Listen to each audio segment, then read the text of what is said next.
जय हिंद दोस्तों। पढ़ लो पीसीएस के इस ऑनलाइन प्लेटफॉर्म पर मैं शिवानी आप सभी का हार्दिक स्वागत करती हूँ। इंडियन ज्योग्राफी की सीरीज में आज हम लेक्चर नंबर 2 पढ़ने वाले हैं। इस लेक्चर नंबर 2 में हम भारत के भौतिक विभाजन के बारे में पढ़ेंगे, फिजिकल डिविजन्स ऑफ इंडिया। तो अगर आप शब्द को ध्यान से देखें कि भौतिक भौतिक से मतलब क्या होता है कि कोई चीज दिखने में कैसी है। मतलब अगर आप भारत को ऊपर से सैटेलाइट इमेज से देखेंगे तो भारत किस तरह का दिखाई देता है, भारत की भूमि में क्या क्या है। अलग अलग तरह की भूमि है भारत की। तो वैसे तो इंडिया को लव करने के बहुत सारे रीजन हैं, लेकिन अगर मैं कहूँ आई लव माई इंडिया तो इसका एक बहुत बड़ा रीजन है कि भारत में कई तरह के फिजिकल फीचर्स पाए जाते हैं। क्या मतलब है फिजिकल फीचर से? जैसे कि भारत में आप पहाड़ों को भी प्राप्त कर सकते हैं, आप सी बीच का मजा लेने के लिए भी जा सकते हैं, आप मरुस्थल का मजा लेने के लिए भी जा सकते हैं, आप चाहें तो स्नोफॉल में चले जाएं। ठीक है, इसी तरह से अगर आप चाहें तो घने जंगलों का मजा ले लीजिए। तो एक तरह से हर तरह का मिला जुला जो फिजिकल फीचर्स हैं इंडिया में वो पाए जाते हैं। तो कौन कौन से मुख्यतः फिजिकल फीचर पाए जाते हैं? तो पहले नंबर पे अगर हम ऊपर से चलना स्टार्ट करते हैं नॉर्थ की साइड से, तो सबसे पहले आप ये ब्राउन वाला पार्ट देख रहे होंगे। तो एक तो ये हो गया ब्राउन पार्ट। ब्राउन पार्ट क्या है कि पर्वत श्रृंखलाएं हैं भारत में। भारत में बहुत सारे पर्वत, पहाड़ और पहाड़ियां पाए जाते हैं। तो पहले नंबर पर तो हो गया पर्वत श्रृंखलाएं। एक तो ये हो गई भारत का फिजिकल फीचर। दूसरे नंबर पे क्या पाया जाता है? मरुस्थल भी पाया जाता है भारत में। तो अगर आप वेस्टर्न पार्ट को देखें भारत के, तो यहाँ पर हमको क्या मिलेगा? यहाँ पर हमको मिलेगा मरुस्थल यानी कि डेजर्ट। पहले नंबर पे माउंटेन रेंजेस थी। उसके बाद आप ये जो ग्रीन वाला पार्ट देख रहे होंगे, गंगा का मैदान। तो ये क्या है? ये एक पूरा प्लेन मैदान है, समतल मैदान है। तो तीसरे नंबर पर पाए जाएंगे उत्तर भारत का मैदान।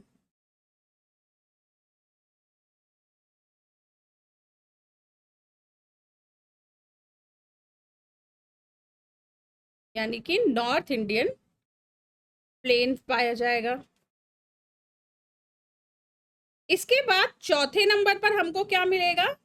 चौथे नंबर पर हमको मिलेगा प्रायद्वीपीय पठार। तो आप ये जो बीच का पार्ट देख रहे होंगे, ये वाला, ये भारत का उठा हुआ भाग है और ये प्लेन है। ठीक है, तो क्या है ये पठारी भाग है। ठीक है, पठार क्या होता है? पठार होता है कि जो समुद्र तल से उठी हुई भूमि हो पर जिसका ऊपरी सतह प्लेन हो, उसे पठार कहते हैं। तो ये जो बीच का पार्ट है इंडिया का, साउथ इंडिया में, ये प्रायद्वीपीय पठार है। ठीक है, तो इसको प्रायद्वीपीय पठार के नाम से जाना जाता है। तो ये हो गया प्रायद्वीपीय पठार, पेनिनसुलर प्लेट्यू।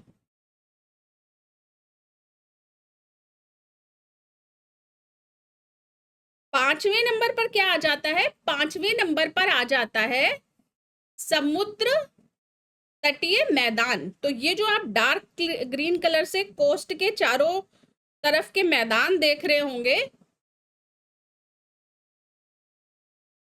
इनको क्या बोलते हैं? इनको बोलते हैं तटीय मैदान। जो गंगा वाला मैदान है वो तो नदियों द्वारा बना हुआ है। ठीक है, जो आपने ऊपर अभी उत्तरी भारत का मैदान देखा, ये नदियों द्वारा निर्मित मैदान है। पर ये जो नीचे वाला समुद्र के किनारे वाला मैदान है, ये समुद्र के द्वारा डेवलप किया गया है। ठीक है, तो ये क्या हो गया? ये हो गया कोस्टल प्लेन या तटीय मैदान, जिनको बोल सकते हैं तटीय मैदान, कोस्टल प्लेन। ठीक है, इसके बाद छठवें नंबर पर हो गया, क्या बचा छठवें नंबर पर? भारत के पास आइलैंड्स भी हैं। तो जो आई लव माई इंडिया वाली बात थी उसमें आइलैंड्स भी इंक्लूडेड है। तो भाई मुझे तो घूमने का बहुत शौक है, तो घूमने का मजा लेना हो तो इंडिया से बाहर जाने की जरूरत ही नहीं है, क्योंकि इंडिया में ऐसा कुछ नहीं है, ऐसा कोई क्लाइमेट और ऐसा कोई फिजिकल फीचर नहीं है जो कि विश्व में अन्य जगहों पर ना पाया जा रहा हो। ठीक है, सब कुछ है इंडिया में, तो हमें तो कहीं जाने की जरूरत ही नहीं है। तो कोस्ट भी है इंडिया के पास, सॉरी आइलैंड्स भी, कोस्ट तो है ही, आइलैंड्स भी इंडिया के पास है। कौन कौन से आइलैंड्स है?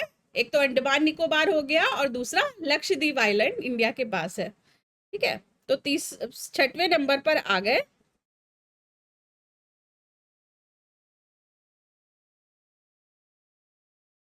द्वीप समूह, द्वीप समूह या आइलैंड्स। तो इस तरह से प्रमुख 6 भागों में हम भारत का भौतिक विभाजन कर सकते हैं। पहले नंबर पर पर्वत श्रृंखलाएं, माउंटेन रेंजेस, इसमें सभी मुख्य जो पर्वत है या पहाड़ियां हैं सभी इंक्लूड होते हैं। दूसरे नंबर पे आ गया मरुस्थल, डेजर्ट। तीसरे नंबर पे उत्तर भारत का मैदान। चौथे नंबर पर प्रायद्वीपीय पठार। पांचवें नंबर पर तटीय मैदान और छठवें नंबर पर द्वीप समूह। तो इस तरह से हम भारत का फिजिकल डिवीजन कर सकते हैं। अब आज के लेक्चर में, ये जो लेक्चर है फिजिकल डिवीजन का, इसे हम 2 पार्ट में पढ़ेंगे। तो आज का जो लेक्चर है इसमें हम 1 नंबर पे जो पर्वत श्रृंखलाएं हैं उन सभी पर्वत श्रृंखलाओं और इसी के साथ जो भारत की इंपॉर्टेंट राज्य के हिसाब से पहाड़ियां हैं उनको भी हम कवर करेंगे, क्योंकि यूपी पीसीएस या आरओ में पर्वत श्रृंखलाओं से रिलेटेड क्वेश्चंस तो पूछे जाते हैं, कई बार राज्यों से रिलेटेड क्वेश्चन भी पूछे जाते हैं, जो राज्य में मुख्य पहाड़ियां होती हैं उनसे रिलेटेड क्वेश्चन भी पूछे जाते हैं। तो आपने अभी तक जो वीडियो देखे होंगे ज्यादातर उनमें सिर्फ पर्वत श्रृंखलाओं को कवर करवा दिया जाता है, लेकिन आज के इस वीडियो में हम कंप्लीट लेवल पर हॉलिस्टिक अप्रोच के साथ माउंटेन रेंजेस को कवर करेंगे। ठीक है, तो वीडियो को पूरा लास्ट तक देखना है और इस वीडियो की पीडीएफ आप टेलीग्राम चैनल से ले सकते हैं। टेलीग्राम चैनल का लिंक वीडियो के डिस्क्रिप्शन में दे रखा है।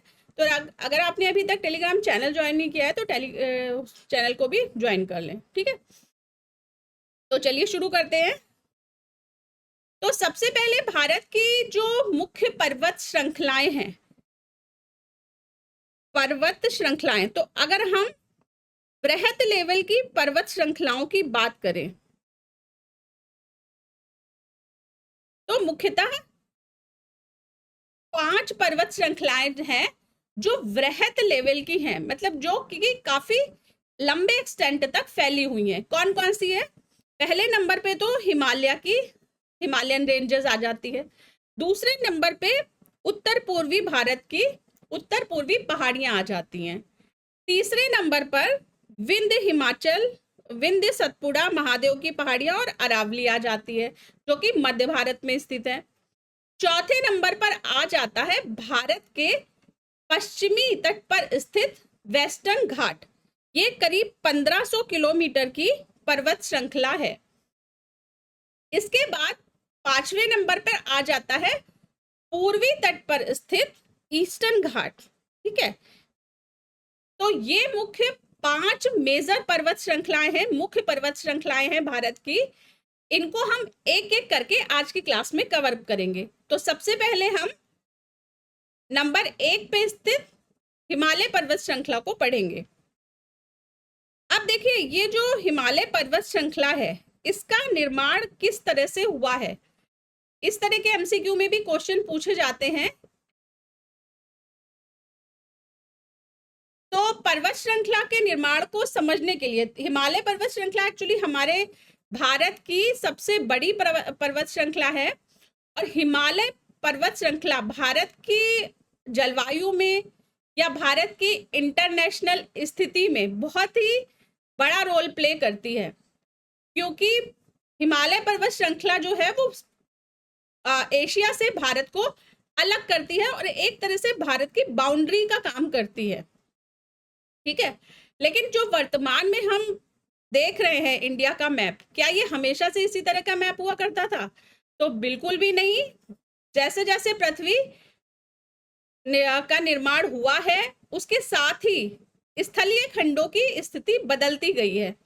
एक बार हम समझ लेते हैं कि पहले पृथ्वी किस तरह से दिखती थी, वर्तमान में पृथ्वी किस तरह से दिख रही है, और इस चेंजेस के साथ में जो हिमालय पर्वत श्रृंखला है उसका निर्माण किस तरह से हुआ है। अगर आप देखेंगे लगभग 250 मिलियन साल पहले का विश्व, तो इस तरह से कुछ विश्व दिखाई देते था।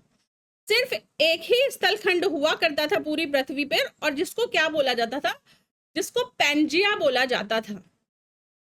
ये पैंजिया 200 मिलियन साल पहले, मतलब 50 मिलियन सालों के बाद में ये पैंजिया डिवाइड हुआ दो स्थल खंडों में। कौन कौन से? पहला तो लॉरेशिया में और दूसरा गोंडवाना लैंड में। ठीक है, तो पहला लॉरेशिया में और दूसरा गोंडवाना लैंड में। अब इनके बीच में क्या था? इनके बीच में जो सागर था इसको नाम दिया गया टेथिस सागर, टेथिस सी के नाम से इसको जाना गया। ठीक है, ये हम बात कर रहे हैं 200 मिलियन साल पहले की पृथ्वी की। अब फिर से 50 मिलियन साल और गुजर गए करीब, और 145 मिलियन साल पहले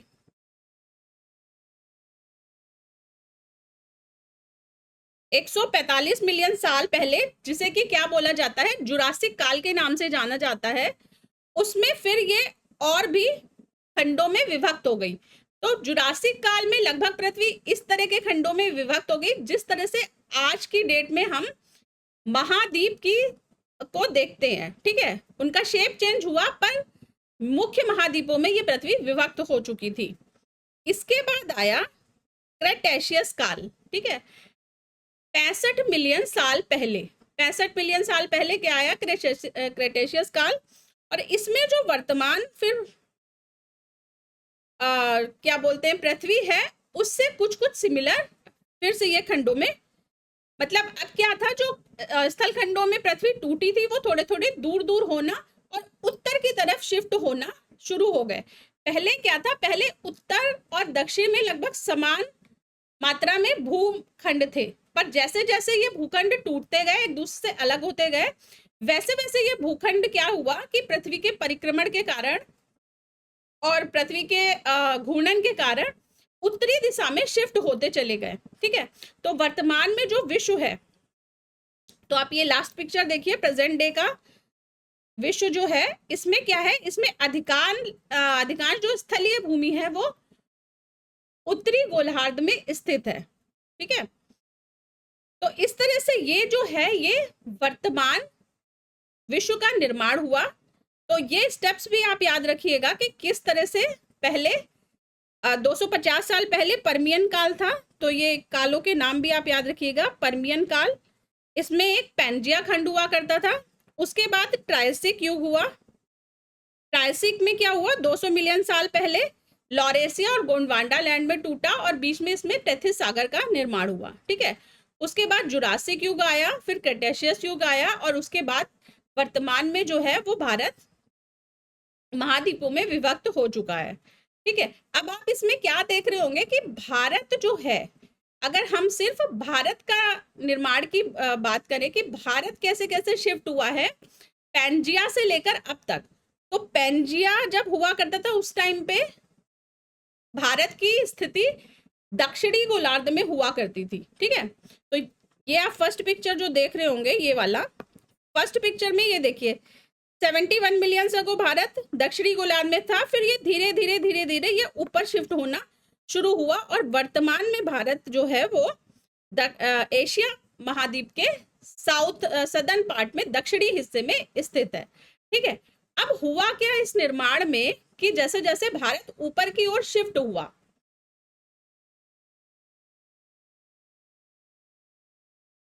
तो भारत ने एशियन प्लेट को ऊपर की ओर धक्का दिया। ठीक है, इस धक्के के परिणाम स्वरूप क्या हुआ? बीच में जो भूमि थी उसमें वलय का निर्माण हुआ। ठीक है, और यही वलय वाली जो भूमि थी धीरे धीरे उठती गई उठती गई उठती गई, और परिणाम स्वरूप हिमालय पर्वत का निर्माण हुआ। तो हिमालय पर्वत आप देख रहे होंगे कि भारत में, अगर आप दूसरा वाला पिक्चर देखते हैं तो इसमें क्या है, इस तरह से हिमालय पर्वत है, ठीक है। तो इस तरह से शिफ्ट हो रही है, आज भी ये शिफ्ट हो रही है, ठीक है।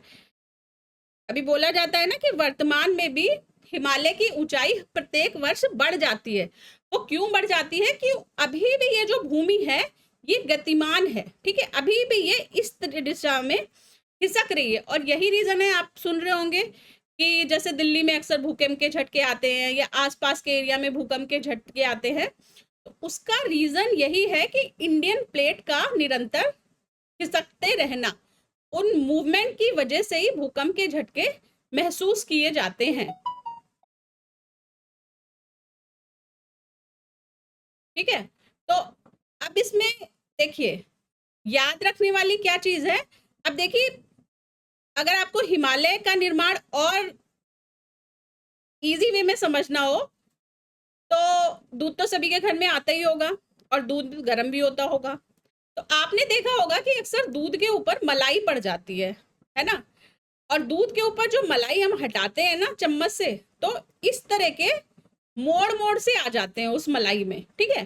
तो यही कॉन्सेप्ट आप याद रखिए मलाई और दूध वाला, कि जो चम्मच है यहाँ पर, इस चम्मच को तो आप मान लीजिए इंडिया, ठीक है, इंडिया का लैंड एरिया, और ये जो पड़ रही है ये वलय पर्वत, जो ये लाइंस पड़ रही हैं, जो फोल्डी क्या बोलते हैं, परतें पड़ रही हैं, ये परत है हिमालय की, ठीक है। तो इस तरह से खिसकेगा तो परतदार अवस्था में पृथ्वी सिकुड़ती जाएगी, ठीक है। और जैसे जैसे जैसे जैसे करेंगे तो इसकी हाइट भी फिर बढ़ती जाएगी, ठीक है। इस कॉन्सेप्ट से आप हिमालय को समझ लीजिए। मैंने तो अभी तक मलाई वाले कॉन्सेप्ट से ही हिमालय को समझा हुआ है।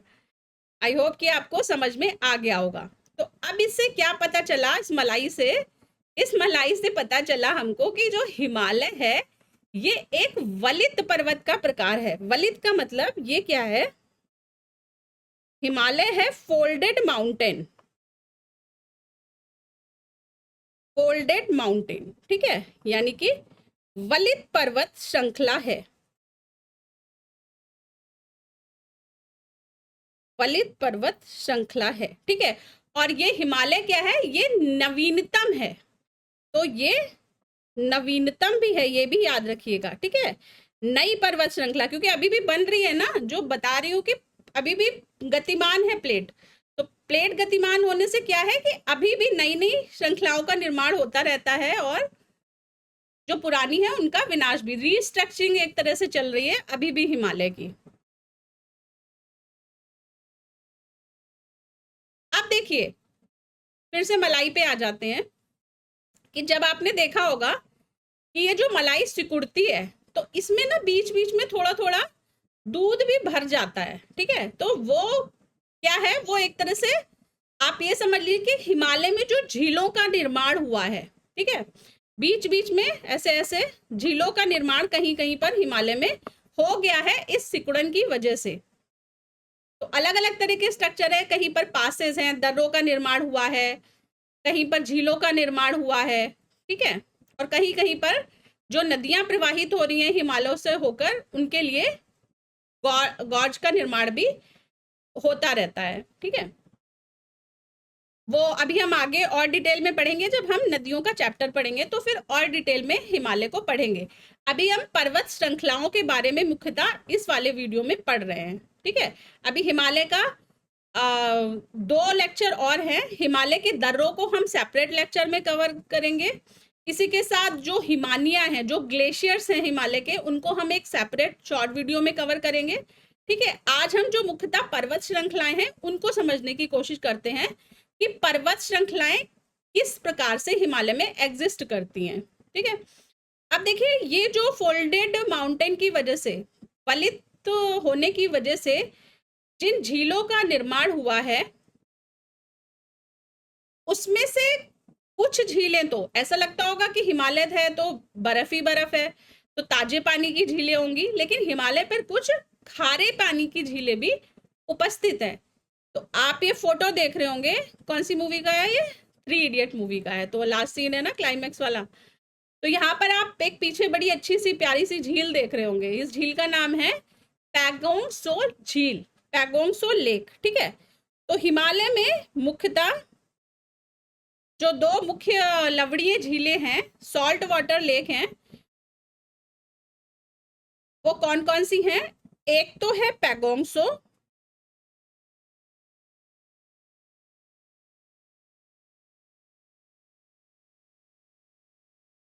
पैगोंग सो, और दूसरी है सो मोरोरी, ठीक है, सो मोरिरी। तो इस तरह से आप देख रहे होंगे मैप में भी कि यहाँ पर ये सो मोरिरी है, और ये जो पैगोंग सो झील है ये इंडो चाइना बॉर्डर पर स्थित है। तो इसका 2/3 हिस्सा चीन में है और 1/3 हिस्सा भारत में अवस्थित है इस झील का। इसके अलावा ये तो क्या हो गई, ये सॉल्ट वाटर लेक हो गई, ठीक है, लवणीय जल की झीलें हो गई। इसके अलावा भारत में हिमालय पर बहुत सारी ताजे पानी की झीलें भी उपस्थित है, जैसे कि वूलर झील हो गई, डल झील हो गई। तो ये सभी क्या है, ये ताजे पानी की झीलें हैं, ठीक है। तो ये चीज आप याद रखिएगा, स्पेशली जो सॉल्ट वाटर लेक है वो याद रखने वाली चीज है। अब हम देख लेते हैं हिमालयन रेंजेस के बारे में कि हिमालय की कौन कौन सी श्रृंखलाएं हैं। हिमालय जैसे फोल्डेड माउंटेन है ना, तो वो फोल्ड जो है, जैसे इस तरह से कोई चीज फोल्ड होती है, यूं यूं यूं यूं करके फोल्ड होगी, तो कई तरह से निर्माण हो गया है कई श्रृंखलाओं का, ठीक है। तो वो कौन कौन सी श्रृंखलाएं हैं, तो एक बार हम इस तरह से इसका साइड व्यू देखते हैं अगर हिमालय का। तो इसमें से सबसे पहले अगर आप इधर से देखना स्टार्ट करेंगे, आई होप कि क्लियर है पिक्चर आपको। तो जैसे ऊपर वाले पिक्चर में तो आप टॉप व्यू देख रहे हैं, ठीक है, इसका टॉप व्यू देख रहे हैं। लेकिन अगर हम साइड से खड़े होकर देखें, इस साइड से, जैसे मान लीजिए हम यहाँ पर खड़े हो गए, नेपाल की बाउंड्री पर खड़े हो गए, अब हम इस डायरेक्शन में देख रहे हैं हिमालय को, ठीक है, यहाँ पर खड़े होके हम साइड से व्यू देख रहे हैं। तो साइड का व्यू हमें किस तरह का दिखाई देगा, तो अब आप नीचे वाली फोटो पर आइए, व्हाइट वाली फोटो पे। सबसे पहले हमें क्या मिलेगा, हमें सबसे पहले देखने को मिलेगा यहाँ पर सिंधु गंगा का मैदान, ठीक है, पहले नंबर पर। तो उसके बाद जो पहली माउंटेन रेंज आएगी वो आएगी शिवालिक या वाह हिमालय, ठीक है। तो उसके पहले शिवालिक या वाह हिमालय, मतलब कि जो पर्वत श्रृंखला हिमालय की प्लेन से कनेक्ट करती है, मैदानी भाग से कनेक्ट करती है। तो हिमालय पे जब आप जैसे प्लेन से चढ़ना स्टार्ट करेंगे तो सबसे पहले कौन सी रेंज आ गई, सबसे पहले ये माउंटेन रेंज आ गई शिवालिक। तो अब आप इस रेंज को इसमें देखिए कि ये वाली जो सबसे निचली श्रृंखला है, ये कौन सी श्रृंखला है, ये है शिवालिक श्रृंखला। और ये शिवालिक श्रृंखला ऐसा नहीं है कि सिर्फ नीचे के मतलब सिर्फ जम्मू कश्मीर हिमालय में है, शिवालिक पर्वत श्रृंखला पूरी अरुणाचल प्रदेश तक जाती है, ठीक है। तो ये याद रखिएगा।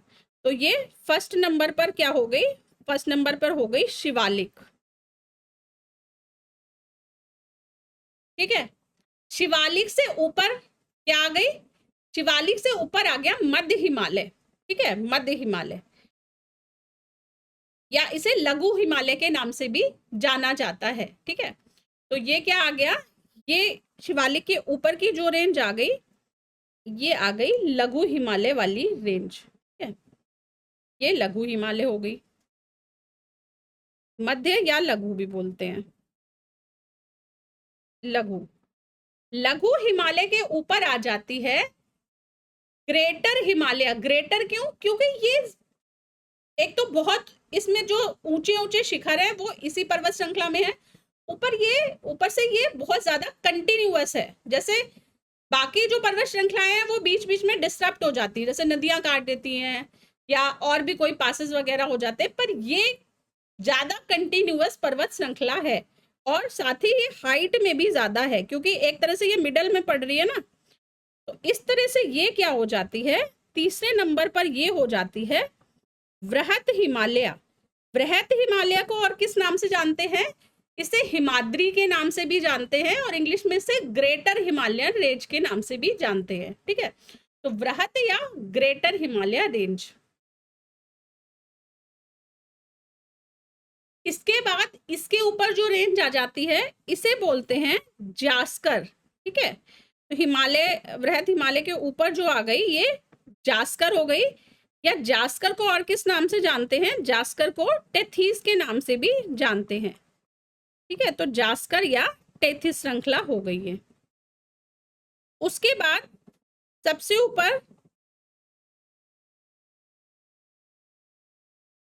ऊपर इसके आ गई कराकोरम। ठीक है, कराकोरम, तो 5वें नंबर पे कौन सी हो गई? कराकोरम।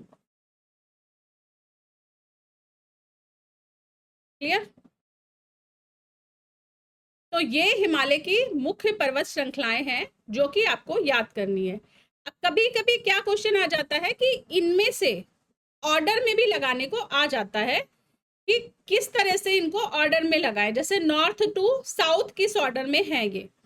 तो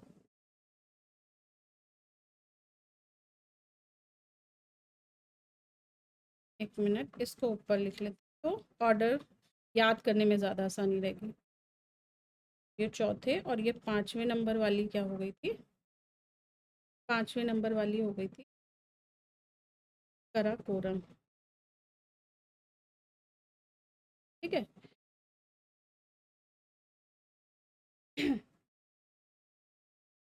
कराकोरम, कराकोरम के नीचे एक और पर्वत श्रृंखला है जिसको क्या बोलते हैं? जिसको बोलते हैं लद्दाख पर्वत श्रृंखला। ठीक है, इसके बाद ये आ गई लद्दाख।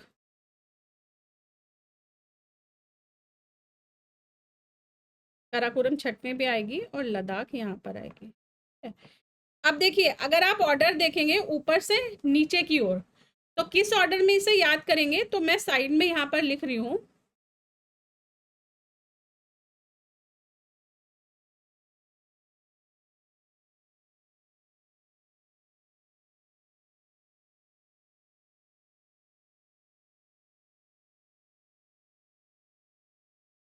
तो सबसे ऊपर ये आ गई काराकोरम। ठीक है, दूसरे नंबर पे आ गई लद्दाख, तो के बन गया, एल बन गया। तीसरे नंबर पर ये आ गई जास्कर। ठीक है,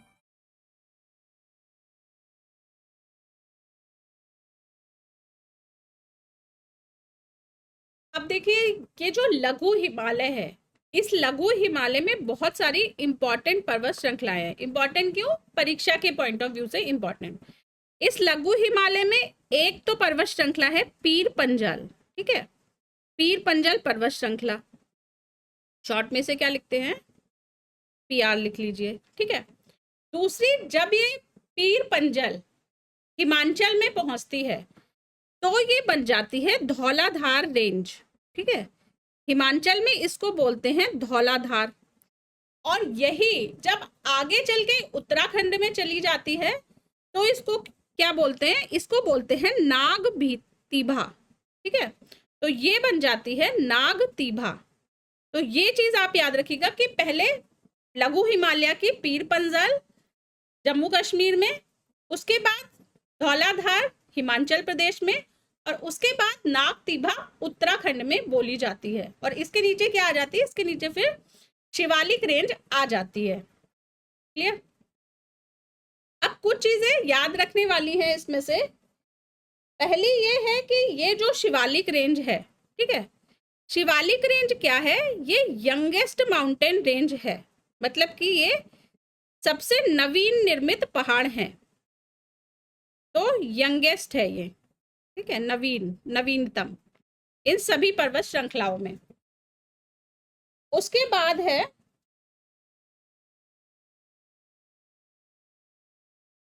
लेसर हिमालय में,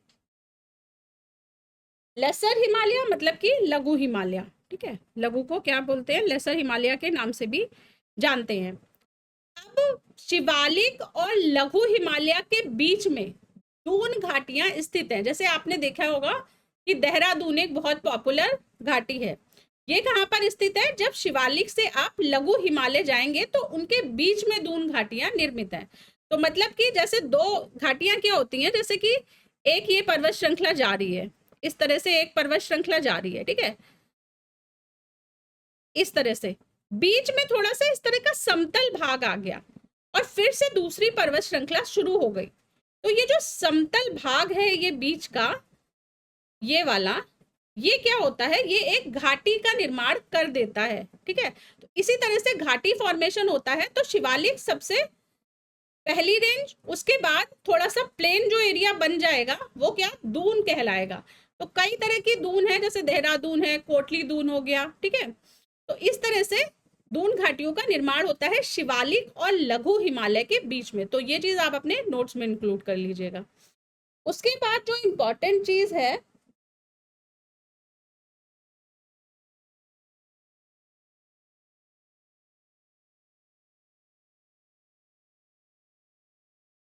इंपॉर्टेंट चीज ये है कि कराकोरम जो है इसमें भारत की सबसे ऊंची चोटी K2 स्थित है। ठीक है, वैसे पूरे विश्व की सबसे ऊंची चोटी कौन सी है, माउंट एवरेस्ट, लेकिन माउंट एवरेस्ट जो है वो नेपाल में स्थित है। भारत में क्या स्थित है, K2 स्थित है, और ये K2 भी भारत के पाक ऑक्यूपाइड कश्मीर में स्थित है। क्लियर, तो ये चीज भी आप याद रखिएगा। तो हिमालय को वैसे तो मुख्यतः 3 पार्ट में डिवाइड किया जाता है। कैसे 3 पार्ट में, कि नेपाल से इस साइड का, वेस्टर्न साइड का हो गया वेस्टर्न हिमालय, नेपाल तक का हो गया सेंट्रल हिमालय, और नेपाल से इस साइड का फिर क्या हो गया, ये हो गया ईस्टर्न हिमालय।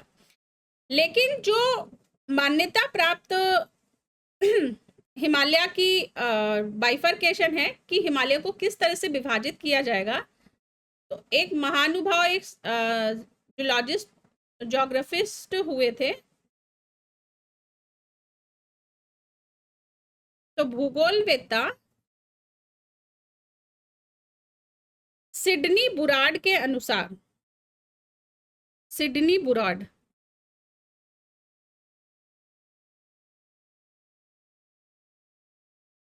सिडनी बुराड के अनुसार हिमालय को मुख्यतः 4 भाग में विभाजित किया जाता है। ठीक है, कौन कौन से 4 भाग हैं ये 4 भाग हैं। पहला तो हो गया कश्मीर हिमालय, कश्मीर हिमालय, ठीक है, जो कि कश्मीर के रीजन में स्थित है। दूसरा हो गया कुमायूं हिमालय, कुमायूं कौन सा, जो उत्तराखंड और हिमाचल में स्थित है। ठीक है, तो दूसरा हो गया कुमायूं।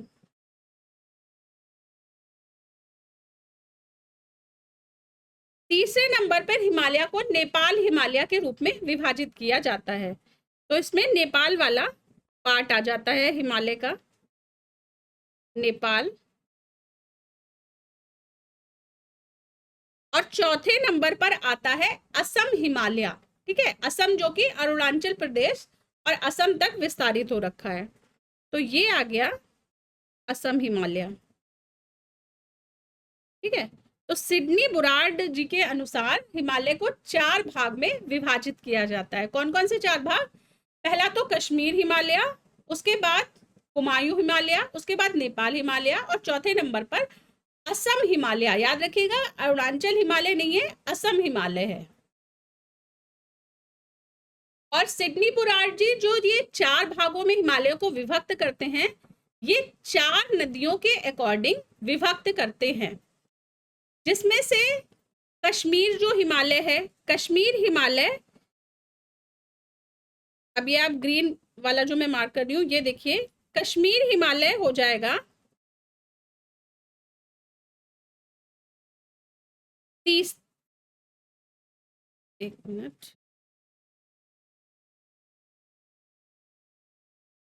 कश्मीर हिमालय हो जाएगा काली नदी और सिंधु नदी के बीच में से। ठीक है, तो सिंधु और काली के बीच में से क्या बन गया, ये बन गया कश्मीर हिमालय।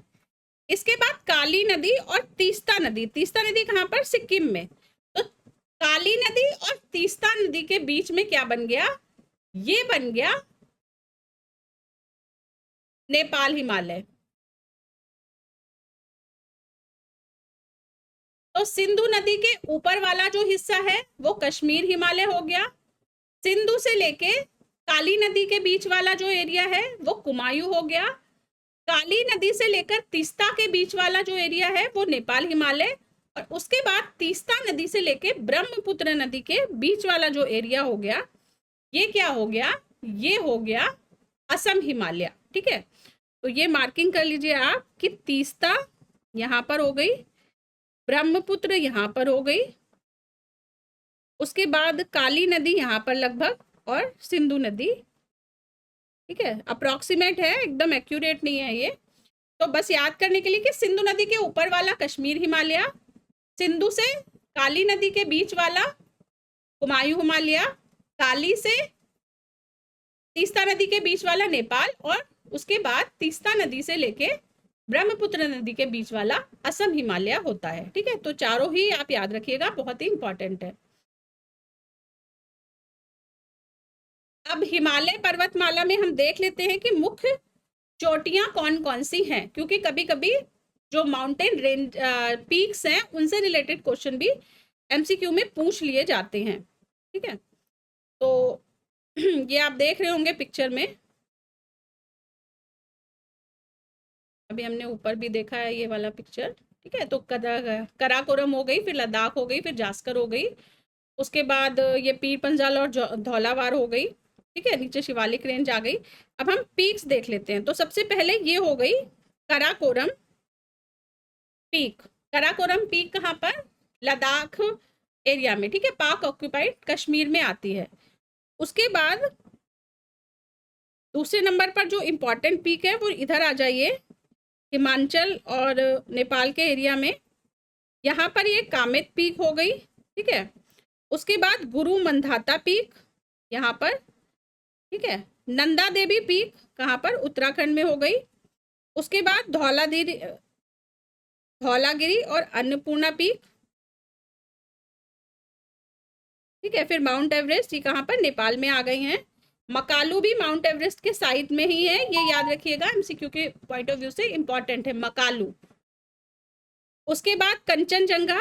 कंचनजंगा चोटी जो है, कंचनजंगा भारत के सिक्किम में आती है, सिक्किम राज्य के अंतर्गत। ठीक है, तो ये कंचनजंगा हो गई। और उसके बाद जो एक इम्पॉर्टेंट चोटी आती है वो आती है नमचा बरुआ। ठीक है, नमचा बरुआ चोटी भारत में स्थित नहीं है, ये चीज आप याद रखिएगा कि कहाँ पर स्थित है, तिब्बत के एरिया में आती है। ठीक है, तो चाइना के एरिया में आती है ये नामचा बरुआ पीक, और ये कहाँ पर है, अरुणाचल के भारत के पूर्वी सिरे पर है। ब्रह्मपुत्र नदी का जहाँ से उद्गम भारत में प्रवेश करती है ब्रह्मपुत्र नदी, उसके पास में ही नमचा बरुआ पीक स्थित है। ठीक है, तो ये याद रखिएगा कि भारत की मुख्य हिमालय पर्वत श्रृंखला की चोटियां थी। अभी हम और जब इस वीडियो में पर्वत श्रृंखलाएं पढ़ेंगे दूसरी, तो उनसे रिलेटेड जो इम्पोर्टेंट पीक्स हैं वो हम देखते चलेंगे साथ के साथ ही। चलिए, अब हम कुछ क्वेश्चंस देख लेते हैं जो कि हिमालय पर्वत श्रृंखला से रिलेटेड प्रीवियस ईयर में पूछे गए हैं। पहला क्वेश्चन है, भारत से उपबंध पुराचुंबकीय परिणामों से संकेत मिलता है कि भूतकाल में भारतीय स्थलपिंड सरका है। जो इंग्लिश मीडियम के स्टूडेंट है वो साइड में इसका इंग्लिश वर्जन पढ़ते जाएंगे साथ में। तो किधर सरका है, ये किधर शिफ्ट हुआ है लैंडमास। अभी हमने देखा कि पैंजिया से जब वर्तमान महाद्वीपों का निर्माण हुआ है तो भारत उत्तरी दिशा की ओर शिफ्ट हो गया है। पहले भारत दक्षिणी गोलार्ध में था, वर्तमान में उत्तरी गोलार्ध में है। ठीक है, तो इसमें से क्या हो जाएगा, ए हो जाएगा आंसर, उत्तर की ओर सरका है। ठीक है, नेक्स्ट क्वेश्चन है, निम्नलिखित में से कौन सा गलत है। पहला है स्टेटमेंट, भूवैज्ञानिक दृष्टिकोण से प्रायद्वीप क्षेत्र भारत का सबसे पुराना हिस्सा है। तो ये सही है, जो भारत का प्रायद्वीपीय क्षेत्र है वो भारत का सबसे पुराना हिस्सा है। अच्छा देखिए, इस सीरीज में हम थ्योरी तो कवर करेंगे, साथ में एमसीक्यू भी कवर कर रहे हैं। तो जिस तरह से आपने एक स्लोगन सुना होगा कि पैसे बचाना भी पैसे कमाना होता है, सुना है ना सभी ने। तो जैसे पैसे बचाना पैसे कमाना होता है, उसी तरह से एमसीक्यू सॉल्व करना भी थ्योरी तैयार करना होता है। तो जो आपको एमसीक्यू में नए नए पॉइंट्स मिलते रहते हैं, उसको आप साथ के साथ ऐड ऑन करते रहा करिए अपनी थ्योरी में। बाकी जो भी थ्योरी एक्सप्लेन करने लायक है वो मैं साथ के साथ ही मैप के माध्यम से एक्सप्लेन करती जा रही हूँ ज्योग्राफी की। लेकिन कुछ फैक्ट्स होते हैं जो एमसीक्यू में स्पेसिफिक होते हैं, तो उनको आप ध्यान रखिएगा, ठीक है, और उनको अपने नोट्स में ऐड ऑन करते चलिएगा। तो चलिए आ जाते हैं वापस क्वेश्चन की तरफ। दूसरा स्टेटमेंट है, हिमालय विश्व के सबसे नवीन वलित पर्वतों का प्रतिनिधित्व करता है। The Himalaya represent the youngest folded mountains in the world. तो ये भी सही है, ठीक है, नवीन वलित पर्वत है हिमालय। तीसरा है कि भारत का पश्चिमी तट नदियों के जमाव से बना है। तो भारत का पश्चिमी तट नदियों के जमाव से नहीं बना है, उत्तर भारत का मैदान नदियों के जमाव से बना है, ठीक है। पश्चिमी तट जो है वो शिफ्टिंग से क्या बोलते हैं, कोस्टल की वजह से निर्मित हुआ है, ठीक है। तो ये गलत है। जो भारत का प्रायद्वीपीय खंड उठा है उसकी वजह से पश्चिमी तटों का निर्माण हुआ है, ना कि नदियों की वजह से। तो ये गलत हो गया। और इसमें क्या पूछ रहा था, गलत ही पूछ रहा था, तो सी आंसर हो गया इसका। और लास्ट स्टेटमेंट है कि भारत में गोंडवाना चट्टानों में कोयले का सबसे बड़ा भंडार है। तो बिल्कुल गोंडवाना में सबसे बड़ा भंडार है, ठीक है। अभी हम जब मिनरल्स वाला चैप्टर पढ़ेंगे कि भारत में किन लोकेशन पर किस खनिज की मात्रा पाई जाती है, कि किस खनिज मतलब कि राज्यों के हिसाब से कि किस राज्य में कौन सा खनिज मिलता है, उस टाइम पर फिर हम इसको और ज्यादा डिटेल में कवर करेंगे, ठीक है। चलिए नेक्स्ट क्वेश्चन है, हिमालय पर्वत श्रृंखला के संबंध में निम्नलिखित में से कौन सा कथन सही है। पहला स्टेटमेंट है, मुख्य हिमालय की अवसादी चट्टानें जीवाश्महीन है। अब देखिए, अभी हमने देखा कि जो हिमालय का निर्माण हुआ है, पहले क्या था, भारत का स्थलखंड जो भारत की अवस्थिति थी जुरासिक एज में या उसके पहले भी, वो समुद्र में थी। धीरे धीरे टेथिस सी कवर हो गया और हिमालय मतलब भारत शिफ्ट होता चला गया। और जब इंडियन प्लेट टकराई एशियन प्लेट से, तो क्या हो गया, फिर हिमालय का निर्माण हुआ। तो अब जो जीवाश्म रहे होंगे समुद्र में, जो जीवाश्म रहे होंगे या पहले के एज में रहे होंगे, वो जाहिर सी बात है कि वो उसमें दब गए होंगे, ठीक है, मिट्टी के अंदर। तो अवसादी चट्टानें जीवाश्महीन है, ऐसा बोलना तो बेतुका है, ठीक है, क्योंकि समुद्र में भी जीव थे और जुरासिक एज में हमने देखा है कि डायनासोर भी हुआ करते थे, ठीक है, और उसके साथ ही अन्य जीव जंतु भी रहे होंगे। तो जीवाश्महीन तो नहीं हो सकती, ठीक है। और आज भी जब अगर हिमालय को मतलब खुदाई किया जाता है तो कई ऐसी चट्टानें मिलती हैं जिसमें जीवाश्म के अवशेष दिखाई देते हैं। तो ये पहला वाला स्टेटमेंट तो गलत हो गया। अब पहला स्टेटमेंट गलत होते ही हमारे पास ए, सी और डी गलत हो गया, ठीक है। तो आंसर क्या हो गया इसका, बी हो गया। और हम बाकी के दो स्टेटमेंट देख लेते हैं। दूसरा है, लघु हिमालय की अवसादी चट्टानों में समुद्री जानवरों के जीवाश्म पाए जाते हैं। तो ये सही है, पूरे हिमालय में ही समुद्री जानवरों के जीवाश्म पाए जाते हैं। क्यों समुद्री जानवरों के, क्योंकि टेथिस सी बीच में आ गया ना, टेथिस सी के कुछ अवशेष हिमालय में पाए जाते हैं, ठीक है। तो ये क्या हो गया, ये भी सही हो गया। और तीसरा स्टेटमेंट है, बाहरी हिमालय या शिवालिक हिमालय में मानव सभ्यता के अवशेष पाए गए हैं। तो ये भी सही है, ठीक है। तो जैसे कि बुर्ज होम, गुफकराल आपने देखा होगा, मतलब हिस्ट्री अगर पढ़ी होगी, तो ये कहाँ पर पाए गए हैं, बाहरी या शिवालिक हिमालय में पाए गए हैं, ठीक है। बुर्ज होम तो बहुत ही पॉपुलर नियोलिथिक साइट है।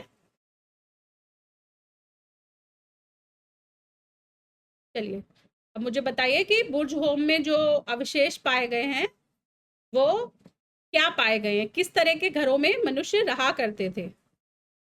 अगर किसी को पता है, किसी ने हिस्ट्री पढ़ी है, तो मुझे कमेंट बॉक्स में बताइए।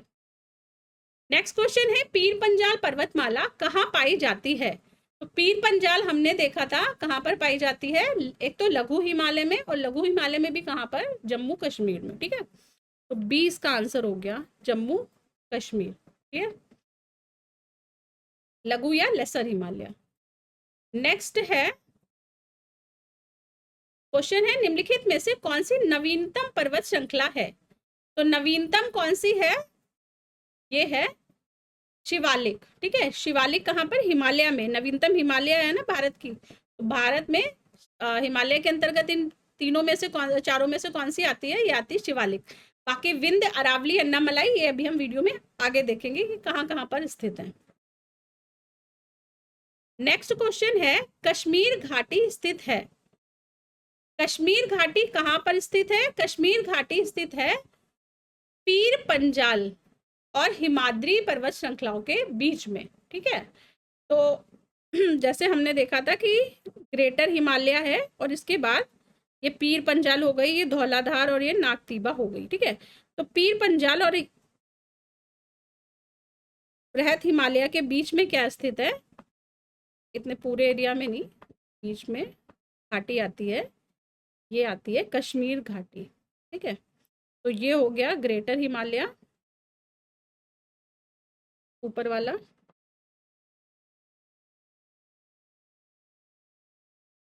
ग्रेटर या बृहत हिमालय, और ये आती है पीर पंजाल। पीर पंजाल, जो कि पीर पंजाल किसका भाग है? ये लघु या लेसर हिमालय का भाग है। ठीक है, लघु या लेसर हिमालय। ठीक है, चलिए तो आंसर इसका क्या हो गया? आंसर बी हो गया। ठीक है, ये जो श्रृंखलाएं हमने पढ़ी है ना ऊपर, ये वाली, इस मैप को आप अपने नोट्स में भी एक बार जरूर हाथ से बनाकर ऐड कर लीजिएगा। ठीक है, इसी तरह से पर्वत श्रृंखलाएं बनाकर, और उसके बाद नीचे से ऊपर का क्रम कि कौन सी नीचे है, तो मतलब साउथ में शिवालिक है, फिर उसके ऊपर लघु आएगी, फिर बृहत आएगी। ठीक है, तो इस तरह से आप पूरे ऑर्डर में इसको अपने हैंड रिटन नोट्स में बना लीजिए।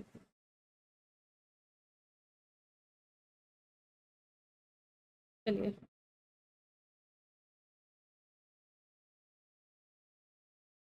नेक्स्ट क्वेश्चन देख लेते हैं। नेक्स्ट है, निम्नलिखित में से कौन अक्साई चिन्ह का हिस्सा है? अक्साई चिन्ह पहले देख लेते हैं कि अक्साई चिन्ह है क्या। अक्साई चिन्ह है सीओके, जो चाइना ऑक्यूपाइड कश्मीर है। तो अगर हम भारत का नदन हिस्सा देखेंगे तो इस साइड में ये जो ग्रीन वाला पार्ट है ये पाक ऑक्यूपाइड कश्मीर आ जाता है, और इधर ये जो रेड वाला है ये क्या है? ये अक्साई चिन्ह है। ठीक है, तो ये अक्साई चिन्ह कहाँ पर आ रहा है? ये अक्साई चिन्ह आ रहा है वर्तमान भारत के लद्दाख यूनियन टेरिटरी में। ठीक है, तो ये आ रहा है लद्दाख पठार में। ठीक है, आंसर इसका क्या हो गया? आंसर इसका डी हो गया, Ladakh plateau. Clear? Next question है, हिमालय का पर्यायवाची है। हिमालय का पर्यायवाची क्या है? तो हिम प्लस आंचल, हिम का आंचल, तो जो हिमालय का मिडल पार्ट है। ठीक है, जैसे इस तरह से हिमालयन रेंज है ना, इस तरह से हिमालयन रेंज है। ऊपर तो ये कश्मीर हो गया, फिर यहाँ पर क्या हो गया? हिमाचल, उसके बाद यहाँ पर नेपाल आ जाता है, यहाँ पर ये नेपाल हो गया। ठीक है, तो ये क्या हो गया? ये बीच का पार्ट हो गया, ये वाला। इसको क्या बोलेंगे? इसको बोलेंगे हिमाचल। ठीक है, मध्य हिमालय, तो ये हो गया बी। ठीक है, सेंट्रल हिमालय, सेंट्रल हिमालय हिमाचल को बोला जाता है। नेक्स्ट क्वेश्चन है, निम्नलिखित में से कौन सी भारत की नवीनतम पर्वत श्रृंखला है? न्यूएस्ट, हिमाद्री, अरावली, पश्चिमी घाट या विंध्याचल? तो सबसे जो नई है, बाकी की ये जो 3 पर्वत श्रृंखलाएं हैं ये या तो साउथ इंडिया से रिलेटेड है, बी, सी और डी वाली, या तो ये दक्षिणी भारत से रिलेटेड है। तो इनमें से सबसे नवीनतम हिमालय की पर्वत श्रृंखला, हिमालय से रिलेटेड हिमाद्री। हिमाद्री मतलब ग्रेटर हिमालय, बृहत हिमालय। ठीक है, नेक्स्ट क्वेश्चन है, भारत की सबसे ऊंची पर्वत चोटी कौन सी है? तो सबसे ऊंची पर्वत चोटी कौन सी है भारत की? ये है K2, गॉडविन ऑस्टिन। ठीक है, गॉडविन ऑस्टिन भी बोला जाता है। K2 का क्या मतलब है? K2 का मतलब है K2 मतलब 2 के, पहले के से करा, दूसरे से कोरम। ठीक है, और ये कहाँ पर स्थित है? ये स्थित है भारत के पाक ऑक्यूपाइड कश्मीर एरिया में। अब आप मुझे बताइए कि भारत की सेकंड हाईएस्ट माउंटेन पीक कौन सी है।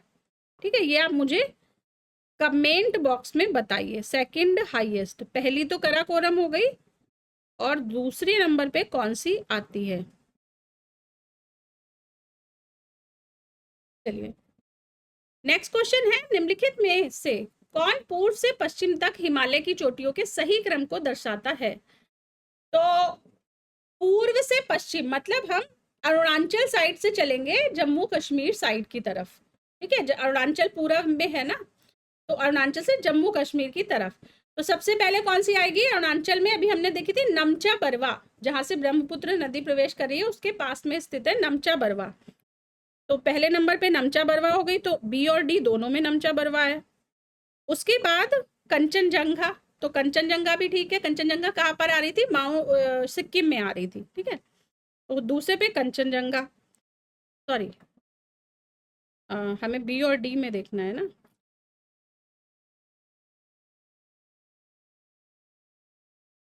हम्म, तो ये कंचनजंगा हो गई। अब इसके बाद नंदा देवी और माउंट एवरेस्ट, तो माउंट एवरेस्ट नेपाल में और नंदा देवी उत्तराखंड में।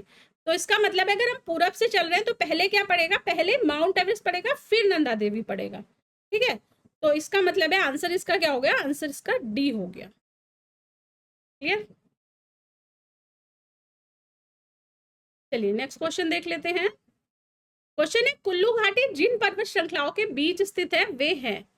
तो कुल्लू घाटी स्थित है धौलाधार और पीर पंजल के बीच में। ठीक है, तो ये याद रखिएगा, धौलाधार और पीर पंजल के बीच में क्या स्थित है, कुल्लू घाटी स्थित है। अगर इधर से हमने देखा था कि यहाँ से पीर पंजल है और उसके बाद ये धौलाधार आ जाती है। ठीक है, तो इनके बीच में कुछ गैप होगा और यहाँ पर फिर क्या स्थित हो जाती है, यहाँ पर, यहाँ पर स्थित है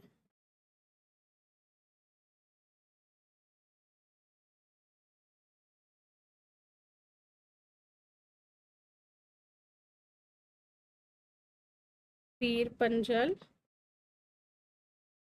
और धौलाधार। ठीक है, धौलाधार कहाँ पे हो गई, एचपी में, हिमाचल में हो गई, और ये जेएंडके में, जम्मू कश्मीर में हो गई। और इन दोनों के बीच में स्थित है कुल्लू घाटी। कुल्लू घाटी। ठीक है, तो इस तरह से आप, जैसे मैंने शॉर्ट डायग्राम बनाया है, तो इस तरह से नोट्स बनाने होते हैं। ठीक है, ये एक नोट्स का ही फॉर्म है जो मैंने इसे इस तरह से लिख लिया। तो आप जब ऐड ऑन करा करें नोट्स में तो इस तरह से पिक्टोरियल व्यू में एक ऐड कर लीजिए, जिससे समझना इजी रह जाता है। चलिए नेक्स्ट क्वेश्चन देख लेते हैं। क्वेश्चन है, नेलांग घाटी किस राज्य में स्थित है। तो नेलांग घाटी स्थित है उत्तराखंड में। ठीक है, ये याद रखिएगा, नेलांग घाटी कहाँ पर, उत्तराखंड राज्य में स्थित है। ये सारे जो क्वेश्चन है ये यूपी पीसीएस और आरओ में प्रीवियस ईयर्स के क्वेश्चन है। निम्नलिखित में से कौन सी पर्वत चोटी भारत में स्थित नहीं है। तो ये बोला कौन सी नहीं है, इसमें से गोसाइथन ये भारत में स्थित नहीं है। ठीक है, ये तिब्बत में स्थित है, ये याद रखिएगा। बाकी कामेट, नंदा देवी और त्रिशूल ये भारत में स्थित पर्वत चोटियां हैं। नेक्स्ट क्वेश्चन है, हिमालय में त्रिशूल शिखर। अब देखिए, त्रिशूल शिखर से रिलेटेड 2 बार क्वेश्चन पूछा गया है। पहले आपने देखा कि ऑप्शनल में था कि भारत में स्थित है कि नहीं है, और दूसरी बार इसको इसकी अवस्थिति से रिलेटेड स्पेसिफिक क्वेश्चन पूछा गया है। ठीक है, तो पहला है कि हिमालय में त्रिशूल शिखर के संबंध में निम्नलिखित में से कौन सा कथन सही है।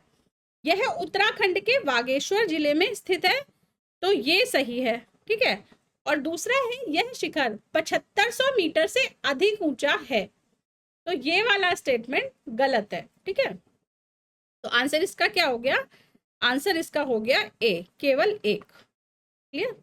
अब आप मुझे कमेंट बॉक्स में बताइए कि त्रिशूल शिखर की कितनी ऊंचाई है और ये कौन सी पर्वत श्रृंखला में आता है। जो हमने माउंटेन रेंजेस पढ़ी है कि शिवालिक, मध्य हिमालय, लघु हिमालय और हिमाद्री, तो कौन सी पर्वत श्रृंखला का पार्ट है त्रिशूल शिखर, ये कमेंट बॉक्स में बताइए।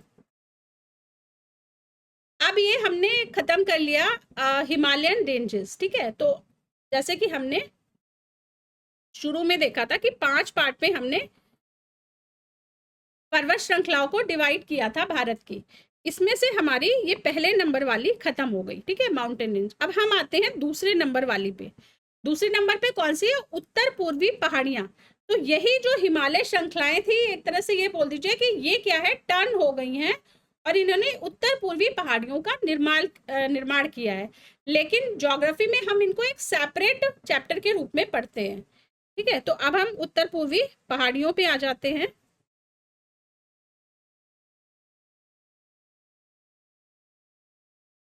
तो उत्तर पूर्वी पहाड़ियां जो मेनली हैं वो उत्तर पूर्वी राज्यों में स्थित हैं। उत्तर पूर्वी राज्यों को हम 7 सिस्टर्स के नाम से भी जानते हैं। कौन कौन सी 7 सिस्टर्स हैं ये? तो भारत के जो उत्तरी पूर्वी राज्य हैं इनमें ये पहाड़ियां स्थित हैं। इसमें से सबसे इंपॉर्टेंट जो पहाड़ी है वो है एक तो मेघालय की गारो खासी जयंतिया, ठीक है। तो ये याद रखिएगा कि गारो खासी और जयंतिया हिल कहाँ की? ये है मेघालय की, ठीक है। इसके बाद असम में आप देखते हैं तो असम में आ जाती है एक तो डाफला हिल, ठीक है। इसके बाद आ जाती है मिरी, ठीक है। इसके बाद आ जाती है अबोर और इसके बाद आ जाती है मिशमी हिल्स, ठीक है। हो सकता है लोकेशन थोड़ी इधर इधर हो गई हो जो मैं मार्किंग कर रही हूँ, पर ऑर्डर इसी में ही है, ठीक है। तो इसको याद करने की ट्रिक क्या है? अरुणाचल की पहाड़ियों को याद करने की ट्रिक है इसकी डी मैम। डी से हो गया डाफला, एम से हो गया मिरी, ए से हो गया अबोर और दूसरे से दमा मिस, ठीक है। तो ट्रिक क्या बन गई इसकी? इधर मैं लिख देती हूँ, दमा मिश, ये ट्रिक हो गई। दमा से डी से डाफला, एम से मिरी हिल्स, ए से अबोर हिल, अबोर पहाड़ियां और मिश से हो गया मिशमी, ठीक है, मिशमी पहाड़ियां। तो ये ऑर्डर आप याद रखिएगा कि कैसे कैसे ये वेस्ट टू ईस्ट डायरेक्शन में क्रम से एग्जिस्ट करती हैं, ठीक है। अच्छा, अब इसके बाद ये तो हमने देख ली, अरुणाचल की देख ली और मेघालय की।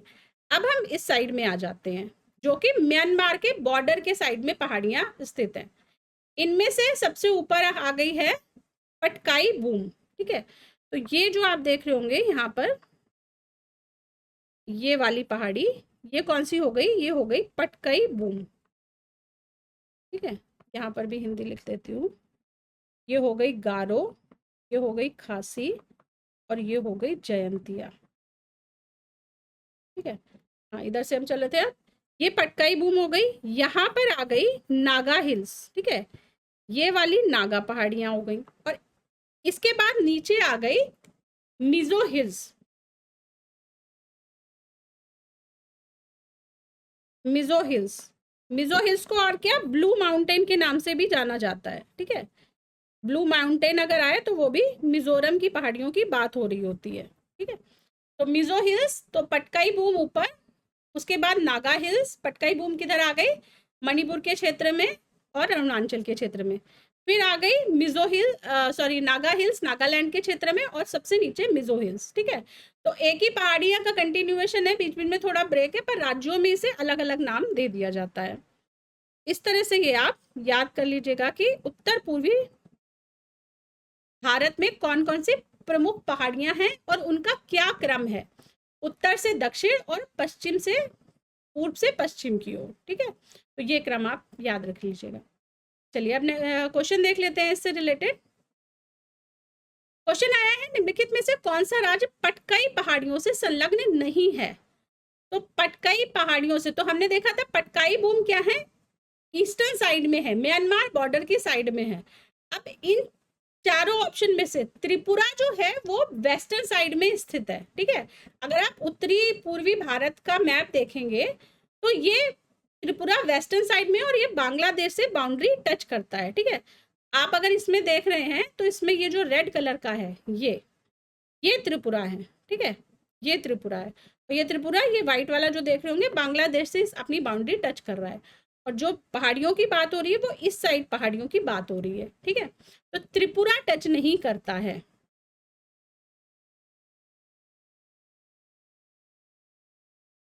तो क्या हो गया इसमें, निम्नलिखित में से कौन सा राज्य पटकाई पहाड़ियों से संलग्न नहीं है? त्रिपुरा नहीं है, ठीक है, बी इसका आंसर हो गया।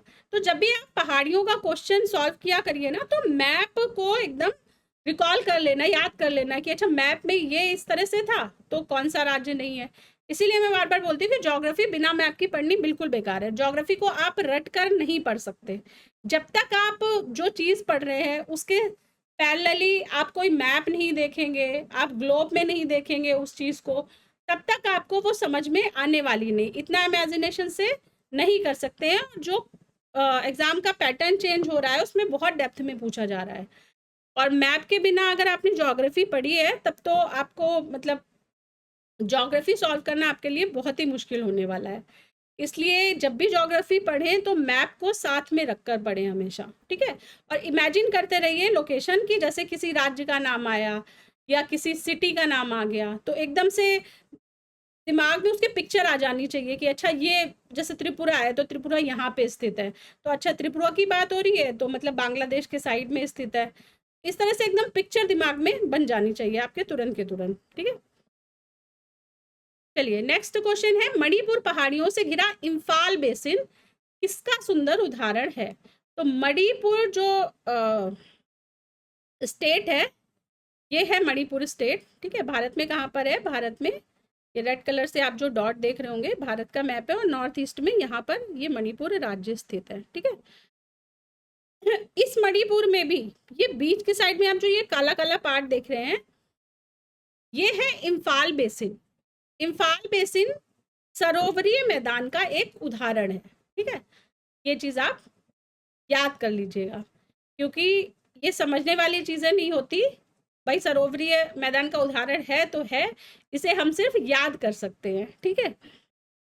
जैसे कि ग्रह हैं तो हैं, अब उसमें हम क्या कर सकते हैं, तो याद कर लीजिए कि लैकुस्ट्राइन प्लेन का ये एक एग्जाम्पल है सरोवरीय मैदान का, ठीक है।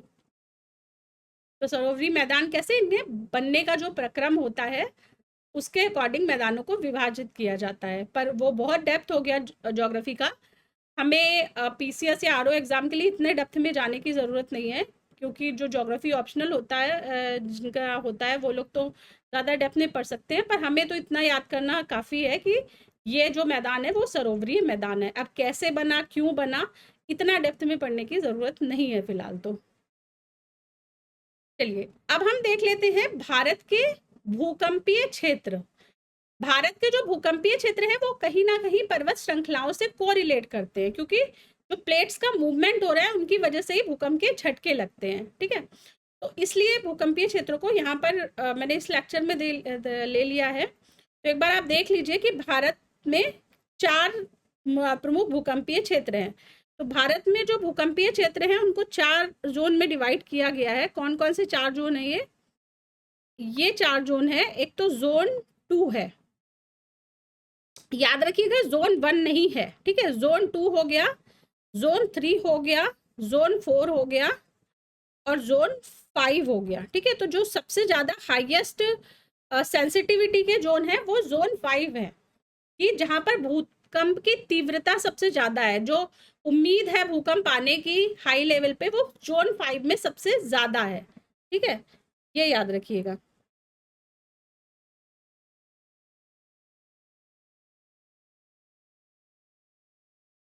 तो ये आप देख रहे होंगे अलग अलग एरिया, ये पीआईबी के वेबसाइट से लिया गया पिक्चर है, तो गवर्नमेंट साइट का ये पिक्चर है। इसमें आप देख सकते हैं तो जोन 2 में ये वाला जो एरिया है ये आता है, ठीक है। उसके बाद येलो वाला एरिया। तो आप एक बार ये मैप अच्छी तरह से देख लीजिएगा। इस लेक्चर का पीडीएफ टेलीग्राम चैनल पर उपलब्ध करा दिया जाएगा। चलिए अब ये जो आप हिमालय का रीजन देख रहे होंगे ये ऑरेंज और रेड जोन में आता है, यानी कि जोन 4 और जोन 5 के अंतर्गत मुख्य रूप से आ रहा है ये, ठीक है। तो हाई सेंसिटिविटी जोन है एक तरह से, जो हिमालय का रीजन है।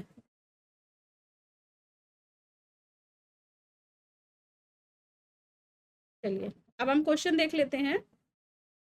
क्वेश्चन है, नीचे दो कथन दिए गए हैं जिनमें से एक को कथन ए और दूसरे को कारण आर कहा जाता है। कथन है भारत में सबसे सघन भूकंपीय क्षेत्र हिमालय क्षेत्र में स्थित है। तो सबसे सघन, अभी हमने देखा कि हाई सेंसिटिविटी जोन में आ रहा है हिमालय का, जोन 4 में और जोन 5 में एग्जिस्ट करता है, तो ये ठीक है स्टेटमेंट। दूसरा है कि हिमालय में कई अनुदैर्ध्य वृत्तक्रम क्षेत्र स्थित है। इंग्लिश वर्जन देख लेते हैं, जब हिंदी ज्यादा टफ लगने लगे तो उसका इंग्लिश वर्जन पढ़ लेना चाहिए। रीजन है, many longitudinal rivers zone are located in Himalaya. तो ये भी सही है, लॉन्गिट्यूडिनल मतलब ऊपर की ओर से रिवर्स जोन ये हिमालय में स्थित है। ठीक है, तो ये सही है। और इसी वजह से रिवर्स जोन होने की वजह से क्या है, जो हिमालय का एरिया है वो सबसे ज्यादा भूकंप के प्रति प्रॉन है, सबसे ज्यादा तीव्र है। ठीक है, तो क्या हो गया इसका आंसर, ए हो गया। कथन ए और कारण आर दोनों सही है और आर कथन ए की सही व्याख्या है। ठीक है, चलिए अब हमने ये खत्म कर लिया। क्या क्या खत्म कर लिया, दो पार्ट खत्म कर लिए। एक तो हमने हिमालय पर्वत श्रृंखला पहले नंबर की खत्म कर ली, दूसरी हमने कर ली उत्तर पूर्वी भारत की पहाड़ियां। तीसरे नंबर पर हम पढ़ेंगे, तीन चीजें बची। तीसरे नंबर पर हम पढ़ेंगे मध्य भारत की पर्वत श्रृंखलाएं, उसके बाद हम पढ़ेंगे पश्चिमी घाट यानी कि वेस्टर्न घाट, और पांचवें नंबर पर हम पढ़ेंगे पूर्वी घाट यानी कि ईस्टर्न घाट। ठीक है, तो ये अभी हमारी तीन चीजें बची हैं। अब हम दूसरे नंबर की यानी कि मध्य भारत की मुख्य पर्वत श्रृंखलाओं को देख लेते हैं। तो मध्य भारत में जब हम आते हैं, तो अगर आप इधर राजस्थान के क्षेत्र में चलेंगे, गुजरात राजस्थान में, तो पहले नंबर पे ये इंपॉर्टेंट आती है अरावली श्रेणी। ठीक है, एक तो अरावली श्रेणी हो गई, उसके बाद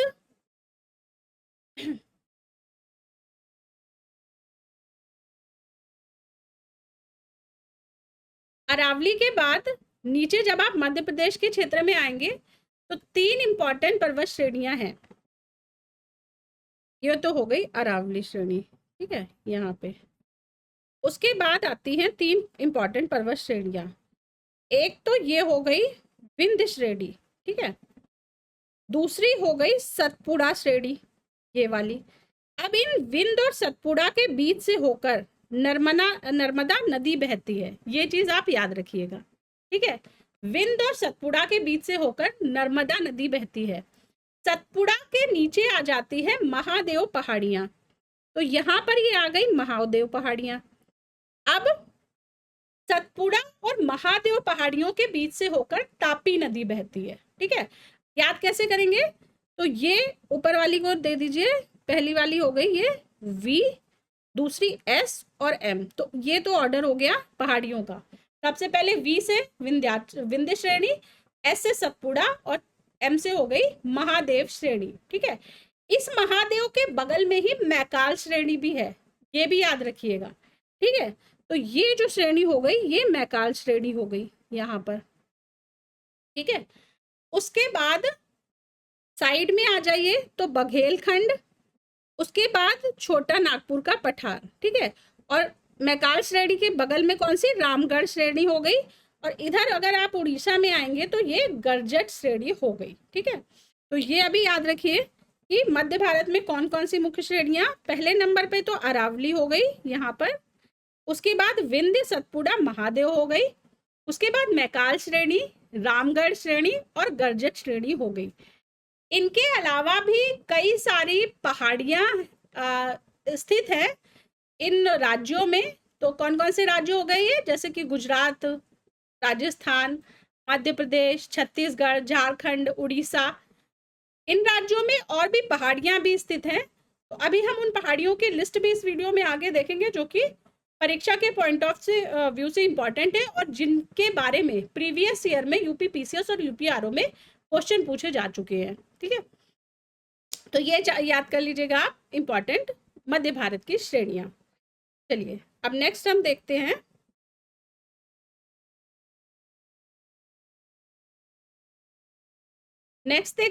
अरावली पर्वतमाला।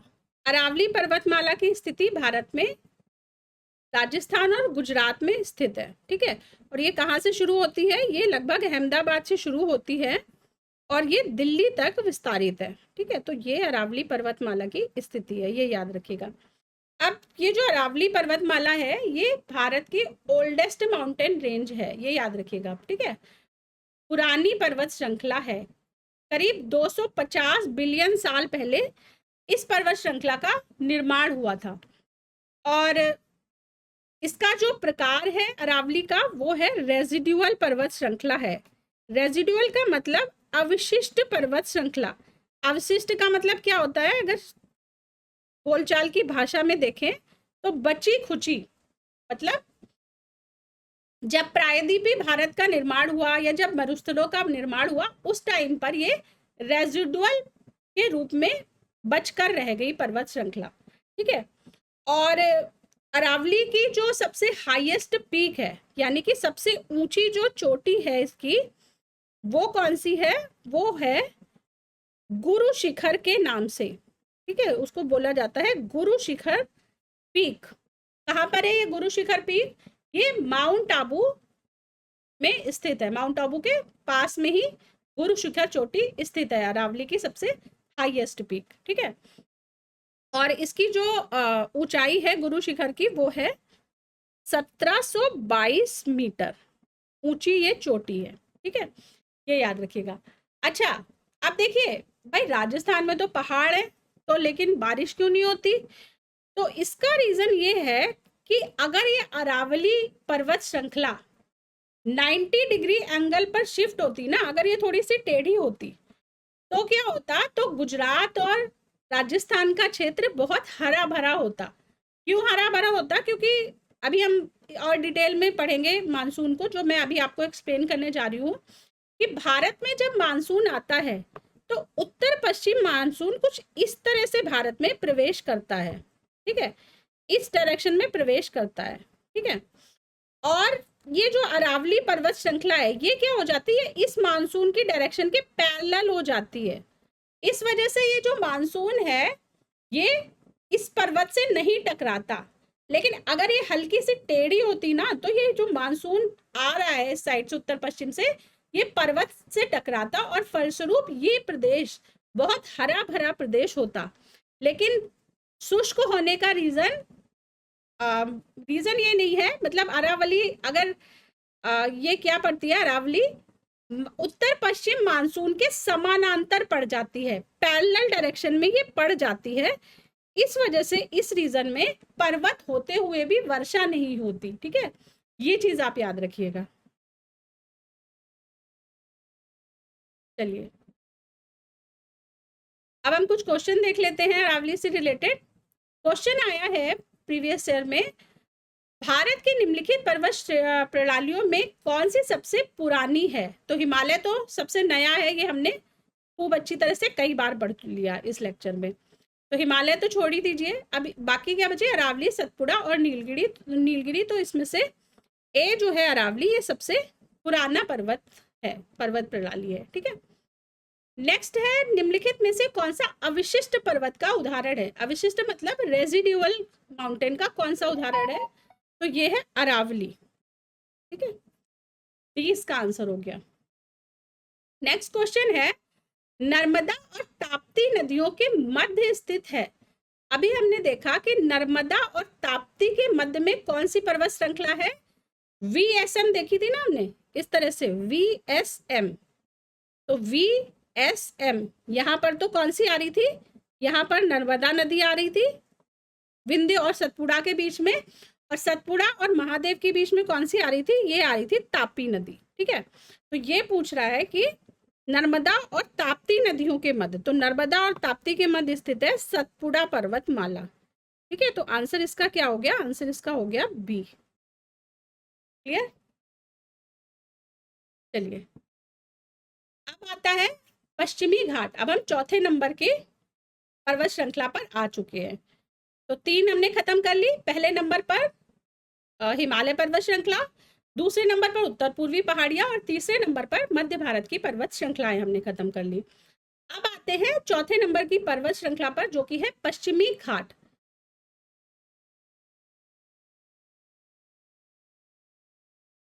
अच्छा, इसमें मध्य भारत में एक एमसीक्यू के पॉइंट ऑफ व्यू से इंपॉर्टेंट फैक्ट और है, वो देख लीजिए कि जो विंध्य श्रेणी है, विंध्य श्रेणी की सबसे हाईएस्ट पीक कौन सी है? इसकी सबसे हाईएस्ट पीक पड़ती है, गुडविल पीक के नाम से इसको जानते हैं, गुडविल। ठीक है, गुडविल पीक। गुडविल पीक या हिंदी में इसको बोलते हैं सद्भावना शिखर, सद्भावना शिखर। ठीक है, तो ये विंध्य श्रेणी की सबसे ऊंची चोटी है, और अरावली की हम देख ही चुके हैं कि गुरु शिखर है। ठीक है, ये जो सद्भावना पीक है, इसकी ऊंचाई कितनी है? इसकी ऊंचाई है 752 मीटर। ठीक है, ये हो गई। उसके बाद दूसरी जो इंपॉर्टेंट आई थी वो आई थी सतपुड़ा। सतपुड़ा की सबसे ऊंची चोटी कौन सी है? सतपुड़ा की सबसे ऊंची चोटी का नाम है धूपगढ़ चोटी। ठीक है, धूपगढ़ सतपुड़ा की सबसे ऊंची चोटी है, तो धूपगढ़ हो गई। उसके बाद धूपगढ़ की ऊंचाई कितनी है? इसकी ऊंचाई है 1350 मीटर। ठीक है, तो ये याद रखिएगा। और कि विंध्य की सबसे ऊंची चोटी गुडविल पीक या सद्भावना शिखर, ऊंचाई 752 मीटर, और सतपुड़ा की सबसे ऊंची चोटी धूपगढ़, जो कि है 1350 मीटर की ऊंचाई पर स्थित है। चलिए नेक्स्ट हम देखते हैं पश्चिमी घाट, वेस्टर्न घाट।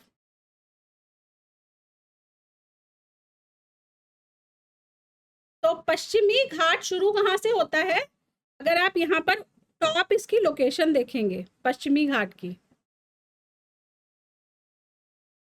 तो पश्चिमी घाट शुरू होता है लगभग तापी नदी से, और साउथ में ये कहाँ तक जा रही है? इसकी टिप साउथ में अगर आप देख रहे हैं, ये लगभग पहुंच रही है कन्याकुमारी तक। ठीक है, ऊपर का पॉइंट तापी नदी और नीचे का पॉइंट जो है वो कन्याकुमारी तक पहुंच रहा है। पश्चिमी घाट की लंबाई लगभग 1500 किलोमीटर है, और पश्चिमी घाट जो है वो एक ब्लॉक पर्वत का उदाहरण है। ठीक है, ये याद रखिएगा, एमसीक्यू के पॉइंट ऑफ व्यू से ये इंपॉर्टेंट है। अरावली जो थी वो रेजिडुअल पर्वत का उदाहरण था। ठीक है, रेजिडुअल माउंटेन का, अवशिष्ट पर्वत का, और जो वेस्टर्न घाट है वो ब्लॉक पर्वत का उदाहरण है, और हिमालय क्या था? वो वलित पर्वत का उदाहरण था। ठीक है, तो ये याद रखिएगा कि टाइप कौन सा है पर्वत का, ये भी इंपॉर्टेंट है। अच्छा, अब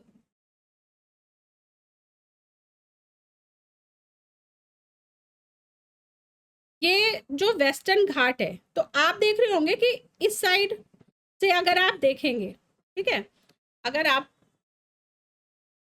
वेस्टर्न घाट को इस साइड से, मतलब समुद्र की साइड से देखेंगे, तो क्या दिखेगा कि इसका ढाल बहुत ऊंचा दिखेगा और स्टीप दिखेगा। और अगर आप इस साइड से देखेंगे तो इसका ढाल इतना तीव्र नहीं दिखाई देगा। ठीक है, मतलब ईस्टर्न साइड से अगर देखते हैं तो ढाल इतना तीव्र नहीं दिखाई देता। इसका मतलब है अगर हम वेस्ट साइड से देखें तो इस तरह का ये है। ठीक है, स्टीप मतलब खड़े ढाल का है वेस्टर्न घाट। लेकिन अगर जब ये पूर्वी तरफ बढ़ता है तो फिर इसका ढाल कम होता जाता है, और ये एक पठार का निर्माण कर देता है इस तरह से। ठीक है, ऊंची भूमि हो जाती है इस साइड पे। ठीक है, और जो दक्षिण पश्चिम मानसून आता है, दक्षिण पश्चिम मानसून इस साइड से आता है और ये वेस्टर्न घाट से टकराता है। ठीक है, तो इस वजह से क्या होता है कि वेस्टर्न घाट का जो पश्चिमी भाग है, मतलब आप अगर डायरेक्शन इस तरह से बनाते हैं ना, नॉर्थ ईस्ट साउथ वेस्ट, ऐसा क्या बना दिया, हाँ, ईस्ट वेस्ट नॉर्थ साउथ, इस तरह से डायरेक्शन होती है। तो ये जो भाग हो गया ये तो ईस्ट वाला हो गया। ठीक है, और इधर वाला भाग जो हो गया ये वेस्ट वाला हो गया। ठीक है, तो साउथ वेस्ट मानसून इस तरह से आएगा और ये पश्चिमी भाग से टकराएगा। तो ये वाला इस साइड वाला जो एरिया है वेस्टर्न घाट का, ये तो ग्रीन एरिया है, ठीक है। यहाँ ये वाला पार्ट जो है ये तो एकदम ग्रीन पार्ट है, क्योंकि यहाँ पर वर्षा प्रचुर मात्रा में होती है। लेकिन इसी के ऑपोजिट जो दूसरा एरिया पड़ जाता है वो क्या हो जाता है, वो वृष्टि छाया क्षेत्र में पड़ जाता है, ठीक है। तो ये जो ईस्टर्न साइड वाला जिसे मैं ब्लू कलर से डिनोट कर रही हूँ, ये वृष्टि छाया क्षेत्र में पड़ जाता है, ठीक है। तो ये चीज आप याद रखिएगा वेस्टर्न घाट से रिलेटेड। अभी हम जब मॉनसून की क्लास पढ़ेंगे तब और डिटेल में इन चीज़ों को डिस्कस करेंगे। अभी वेस्टर्न घाट से रिलेटेड जो भी इंपॉर्टेंट फैक्ट्स है वो सिर्फ मैं कवर करवा रही हूँ। अभी और भी डिटेल में इनको हम पढ़ेंगे, ठीक है। तो आप एक बार देख लीजिए कि ये जो ऊपर का पार्ट है महाराष्ट्र वाला, इसे सह्याद्री के नाम से जाना जाता है वेस्टर्न घाट को, ठीक है। फिर बीच के पार्ट में बाबा बुदान हिल्स हैं और सह्याद्री में ही दो गैप हैं जो पासेज हैं, इनको बोला जाता है थाल घाट और भोर घाट गैप, ठीक है। तो लोकेशन आती है कि थार घाट और भोर घाट कहाँ पर स्थित है, तो ये महाराष्ट्र में स्थित है, ये याद रखिएगा, पश्चिमी घाट में। उसके बाद जो बहुत इंपॉर्टेंट चीज है वेस्टर्न घाट के बारे में वो है इसकी हाईएस्ट माउंटेन पीक्स। तो अगर आप पूरे वेस्टर्न घाट की बात करें कि वेस्टर्न घाट की मतलब ये जो पूरी आपने देखी 1500 किलोमीटर की पहाड़ी, इसकी सबसे ज्यादा ऊंची माउंटेन पीक कौन सी है, तो highest mountain peak of western Ghat अगर आप बोले,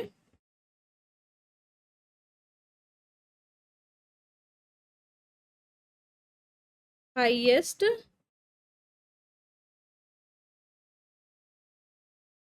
एक मिनट,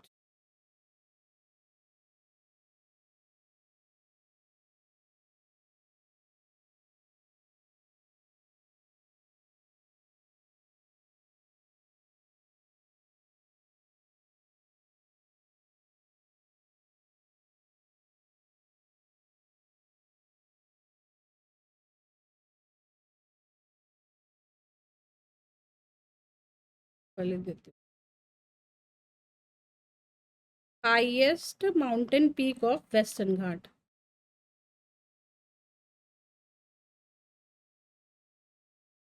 मतलब कि वेस्टर्न घाट की सबसे ऊंची चोटी, तो ये हो जाती है अनाई मुदी, ठीक है। इसका नाम हो जाता है अनाई मुदी, ये याद रखिएगा, पूरे वेस्टर्न घाट की।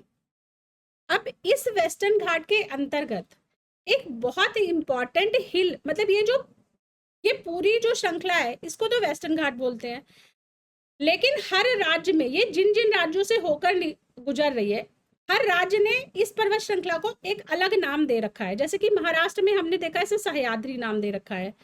इसी तरह से जब आप नीचे के साइड में आएंगे केरल या तमिलनाडु में, तो इसे नाम दे रखा है नीलगिरी का नाम, ठीक है। तो कर्नाटका तमिलनाडु केरल इसे क्या बोला जाता है, नीलगिरी के नाम से भी जाना जाता है। तो इस नीलगिरी पर जो हाईएस्ट पीक है, नीलगिरी की हाईएस्ट पीक का नाम है डोडा बेटा, ठीक है। तो दो तरह के क्वेश्चन पूछे जाते हैं, एक तो पूछा जाता है कि वेस्टर्न घाट की हाईएस्ट पीक तब हो जाएगी वो अनाईमुदी, लेकिन अगर सिर्फ स्पेसिफिकली नीलगिरी की पहाड़ियों की हाईएस्ट पीक पूछी जाए तो वो हो जाएगी डोडा बेटा, ठीक है। तो ये चीज याद रखिएगा। तो अगर highest mountain peak of Nilgiri पूछा जाता है, नीलगिरी, तब वो क्या हो जाएगी, तब वो हो जाएगी दोदा बेटा, दोदा बेटा, ठीक है। ये चीज आप याद रखिए, क्लियर।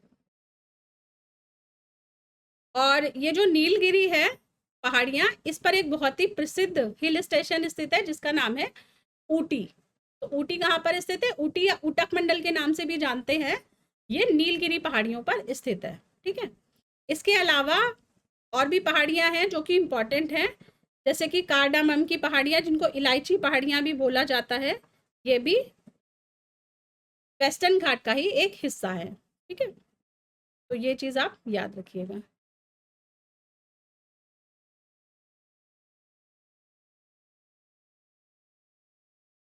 चलिए अब हम कुछ क्वेश्चन देख लेते हैं जो कि पश्चिमी घाट से रिलेटेड पूछे गए हैं प्रीवियस ईयर्स में। पहला क्वेश्चन है, पश्चिमी घाट के बारे में निम्नलिखित कथनों पर विचार करें। तो पहला है कि it is a low lying mountain, यानी कि यह एक भ्रशोन्थ पर्वत है। तो सही है ये स्टेटमेंट। ठीक है, ये एक लो लाइंग माउंटेन है। उसके बाद दूसरा स्टेटमेंट है, इसका पूर्वी ढाल क्रमशः नीचे होता हुआ पठार है। तो ये भी सही है, पूर्वी घाट क्या है, इस तरह से डाउन होता हुआ एक पठार का निर्माण कर देता है। तो ये भी सही है। तीसरा है कि इसका उत्तरी भाग लावा से ढका हुआ है। उत्तरी भाग कौन सा हो गया, ऊपर का भाग, यानी कि गुजरात के साइड का भाग, महाराष्ट्र का ऊपरी पार्ट और गुजरात साइड का। तो हमने देखा है कि बेसाल्ट से निर्मित है, काली मिट्टी पाई जाती है ना क्षेत्र में। तो काली मिट्टी का निर्माण किससे हुआ है, लावा से हुआ है, बेसाल्ट से। ठीक है, तो ये सही है, इसका उत्तरी भाग लावा से ढका हुआ है। ठीक है, तो इसका तीसरा भी सही हो गया। तो आंसर इसका क्या हो गया, डी हो गया, 1, 2 और 3। ठीक है, नेक्स्ट क्वेश्चन है, दक्षिण भारत की सबसे ऊंची चोटी है। तो दक्षिण भारत की हमने देखी कि कौन सी है सबसे ऊंची चोटी, ये है अनाई मुदी। ठीक है, जो कि वेस्टर्न घाट की भी सबसे ऊंची चोटी है। उसके बाद नेक्स्ट क्वेश्चन है, निम्नलिखित में से कौन कर्नाटक, केरल और तमिलनाडु राज्यों के मिलन बिंदु पर स्थित है। तो इन तीनों राज्यों के मिलन बिंदु पर स्थित है नीलगिरी पहाड़ियां। ठीक है, नीलगिरी पहाड़ियां जो हैं वो, ये आप देख रहे होंगे, मैप से भी देख लेते हैं। ये रीजन जो बीच में येलो रीजन देख रहे हैं, ये नीलगिरी पहाड़ियों का रीजन है। और इस साइड में ये आ जाता है तमिलनाडु, ये आ जाता है तमिलनाडु।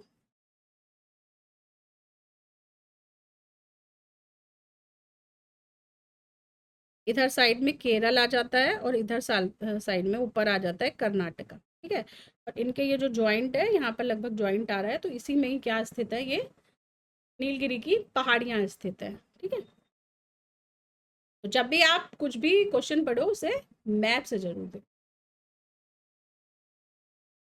नेक्स्ट हमने वेस्टर्न घाट कवर कर लिया, अब हम देखते हैं पूर्वी घाट, ईस्टर्न घाट।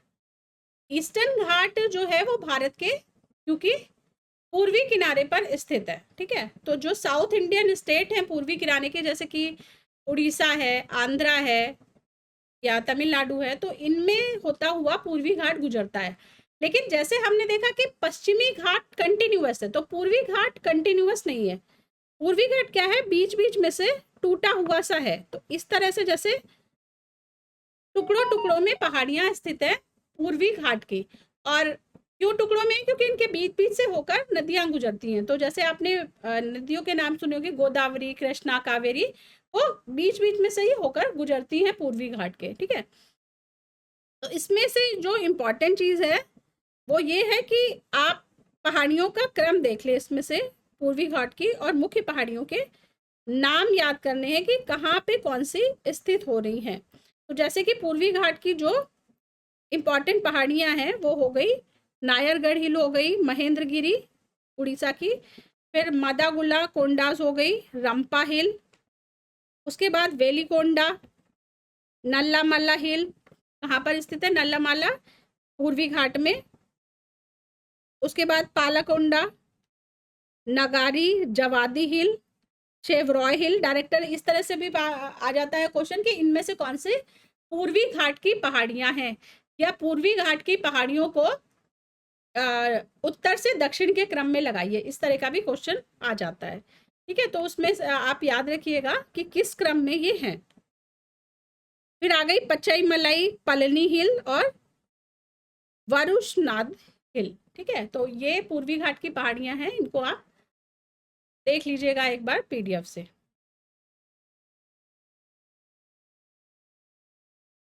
चलिए नेक्स्ट हम देख लेते हैं कि ये तो पर्वत श्रृंखलाएं हमने पढ़ ली अभी तक इस वीडियो में।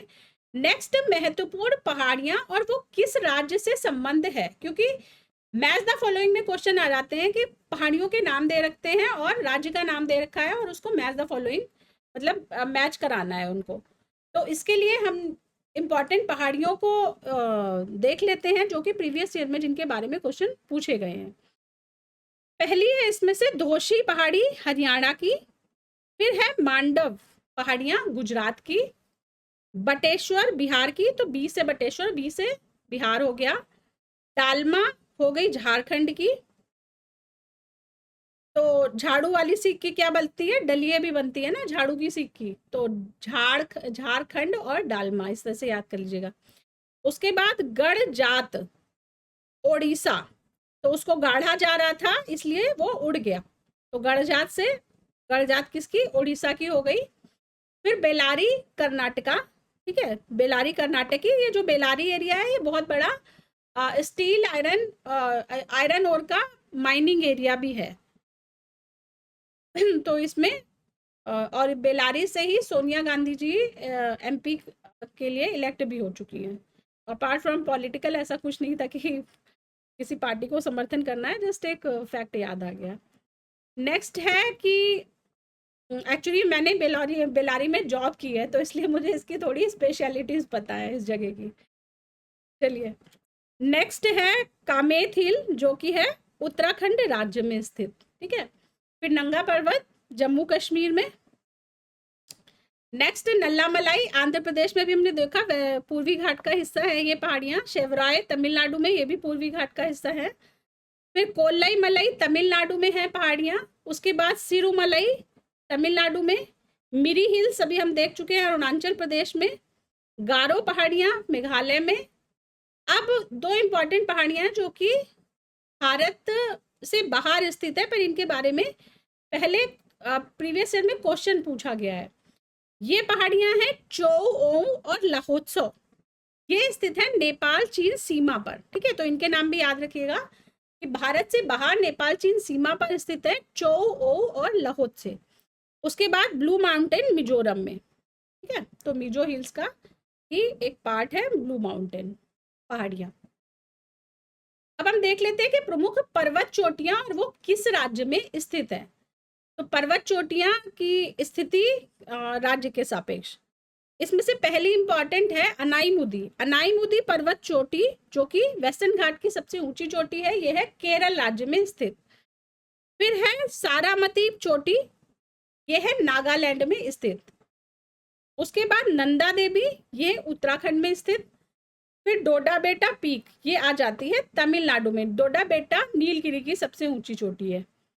फिर धूपगढ़ मध्य प्रदेश में। और इसके बाद धूपगढ़ किसकी है, सतपुड़ा की सबसे ऊंची चोटी है, ठीक है। और सद्भावना शिखर यानी गुडविल पीक, ये विंध्य की सबसे ऊंची चोटी है मध्य प्रदेश में। उसके बाद गुरु शिखर राजस्थान में, ठीक है, जो कि अरावली की सबसे ऊंची चोटी है।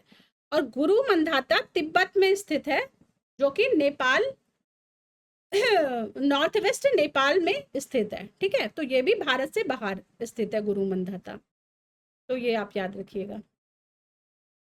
अब देख लेते हैं कि इस तरह से भी क्वेश्चन पूछा गया है कि कौन सी सिटी से पर्वत श्रृंखलाएं होकर गुजर रही हैं। तो इंपॉर्टेंट जो भी शहर है उनसे रिलेटेड पर्वत श्रृंखलाएं हैं वो एक बार देख लेते हैं।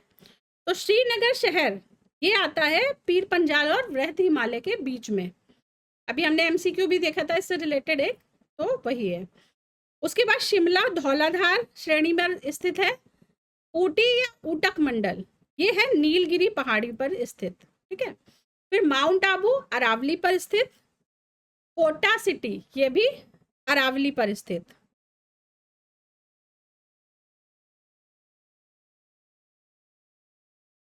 ये कोटा नहीं है, ये जयपुर होगा।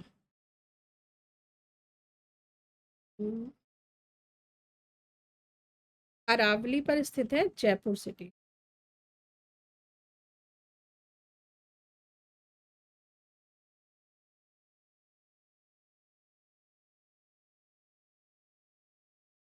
ठीक है, तो जयपुर अरावली पर स्थित। उसके बाद कोडाइकनाल, ये तमिलनाडु पर स्थित, ठीक है। एक झील भी है बहुत फेमस, कोडाइकनाल झील। फिर धर्मशाला सिटी स्थित है लघु हिमालय में, ठीक है, लघु हिमालय में। और इसी लघु हिमालय में और कौन कौन से मुख्य शहर स्थित है? मसूरी, कसौली, अल्मोड़ा, लैंसडाउन और रानीखेत भी लघु हिमालय का ही यानी कि लेसर हिमालय का ही एक पार्ट है, उसमें स्थित सिटी है। फिर आता है फूलों की घाटी। फूलों की घाटी वृहत हिमालय, ग्रेटर हिमालय में स्थित है या हिमाद्री हिमालय में स्थित है। ठीक है, नेक्स्ट हम क्वेश्चन देख लेते हैं। क्वेश्चन है, निम्नलिखित में से कौन सा युग में सही सुमेलित नहीं है? तो कौन सा नहीं है?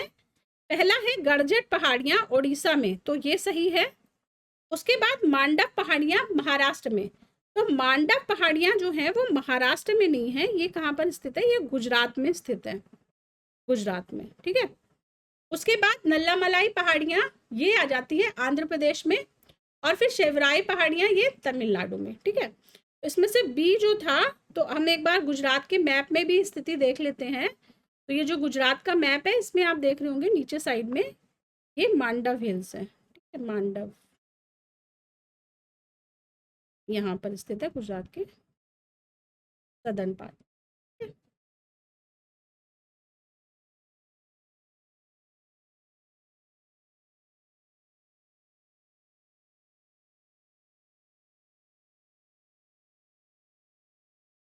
गुजरात, चलिए नेक्स्ट क्वेश्चन है, निम्नलिखित में से कौन महाराष्ट्र में स्थित नहीं है? तो इसमें है बालाघाट रेंज, हरिश्चंद्र रेंज, मांडो हिल और सतमाला हिल। तो देखिए एक ही हिल के बारे में क्वेश्चन है, लेकिन दो अलग अलग सालों में पूछा गया है। अभी हमने देखा कि मांडव हिल नहीं है। मांडव हिल कहाँ पर था? गुजरात में था, और ये महाराष्ट्र की बात हो रही है। ठीक है, तो बाकी की रेंजेस देख लेते हैं जो जो नाम दिए गए हैं कि महाराष्ट्र के मैप में, कि बाकी रेंजेस कहाँ पर है। तो ये आप देख रहे होंगे यहाँ पर, ये हरिश्चंद्र रेंज हो गई, और उसके बाद बालाघाट रेंज, तो यहाँ पर ये बालाघाट रेंज हो गई महाराष्ट्र के मैप में, और सतमाला हिल्स, तो यहाँ से ये सतमाला हिल्स हो गई। ठीक है, सतमाला रेंज। अब आप मुझे कमेंट बॉक्स में बताइए अगर किसी को पता हो कि सतमाला हिल्स से एक बहुत ही महत्वपूर्ण नदी निकलती है दक्षिण भारत की, वो कौन सी नदी है?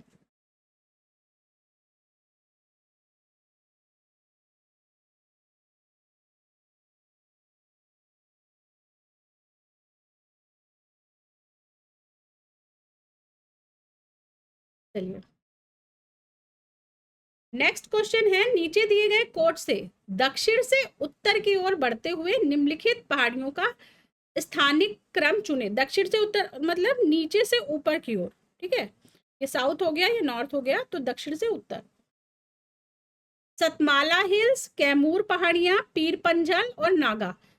देखिए इनमें से पीर पंजल तो हिमालय की रेंज है, इसका मतलब जो सबसे नॉर्थ में आएगी वो पीर पंजल आएगी। ठीक है, पीर पंजल। और ये क्या बोल रहा है? साउथ से नॉर्थ की तरफ। ठीक है, तो नॉर्थ में क्या हो गई? पीर पंजल। इसका मतलब है जो 3 नंबर की रेंज आएगी वो सबसे लास्ट में आएगी। ठीक है, 3 नंबर की सबसे लास्ट में। अब 3 नंबर की सबसे लास्ट में किसमें दे रखा है? ये बी में दे रखा है। आंसर इसका क्या हो गया? बी। तो आपको सिर्फ एक ही रेंज पता थी, लेकिन आपने ये क्वेश्चन सॉल्व कर लिया अगर बहुत ज्यादा नहीं भी पता था तो। ठीक है, इसलिए इस तरह के क्वेश्चन देख के मैं बार बार बोलती हूँ कि घबराना नहीं है। आपको अगर एक दो चीजें भी पता है तो यूपीपीसीएस में अक्सर जो आंसर्स होते हैं, अगर इस साल का क्वेश्चन पेपर छोड़ दे तो ऐसे दिए जाते हैं कि अगर आपको एक भी ऑप्शन पता है तो कई बार आप उस एक ऑप्शन से ही आंसर को सही आंसर पर टिक कर सकते हैं। ठीक है, तो पहले नंबर पे इसका मतलब सबसे साउथ में क्या हो गई? सबसे साउथ में हो गई सतमाला हिल। सतमाला कहाँ पर थी? महाराष्ट्र में। ठीक है, तो 1 नंबर पे सतमाला। उसके बाद 2 नंबर पे कैमूर पहाड़ियां आ गई। ठीक है, कैमूर पहाड़ियां, फिर नागा पहाड़ियां, सॉरी 4 नंबर पे नागा पहाड़ियां। तो नागा पहाड़ियां नॉर्थ ईस्ट में थी। तो ये बोल रहा है मेनली कि जैसे जैसे अक्षांश बढ़ेंगे वैसे वैसे उनका ऑर्डर पता करना है। तो सबसे लोएस्ट अक्षांश पे इस तरह से ऊपर से नीचे की ओर करना ना ना। तो सबसे लोएस्ट पे सतमाला थी, उसके बाद क्या आ गई थी? कैमूर पहाड़ियां मध्य भारत में, फिर आ गई थी नागा, और ऊपर सबसे पीर पंजाल रेंज आ गई। ठीक है,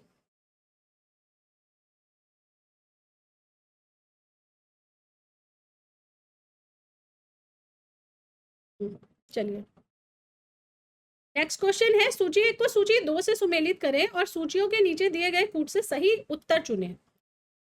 तो सूची 1 और सूची 2, पहले नंबर पे है गारो। तो गारो पहाड़ियां कहाँ पर स्थित है? अभी हमने देखा गारो खासी जयंतियां मेघालय में स्थित है।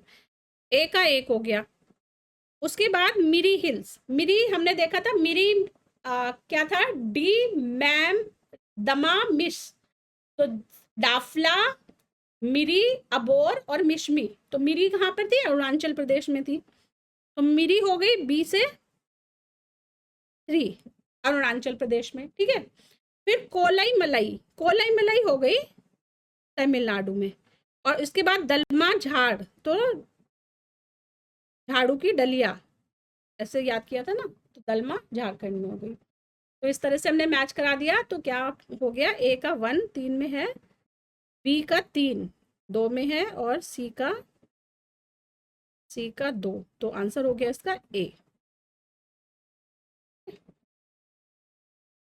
आप लोकेशन भी देख सकते हैं नॉर्थ ईस्ट इंडिया में, इस तरह से अरुणाचल में 4 पहाड़ियां हैं, डाफला, मिरी, अबोर और मिशमी।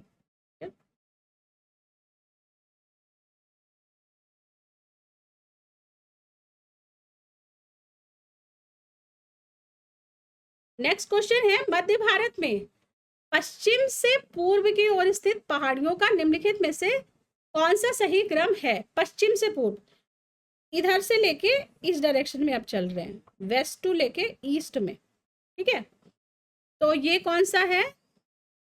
मैकाल, सतपुड़ा, महादेव, छोटा नागपुर, पठार।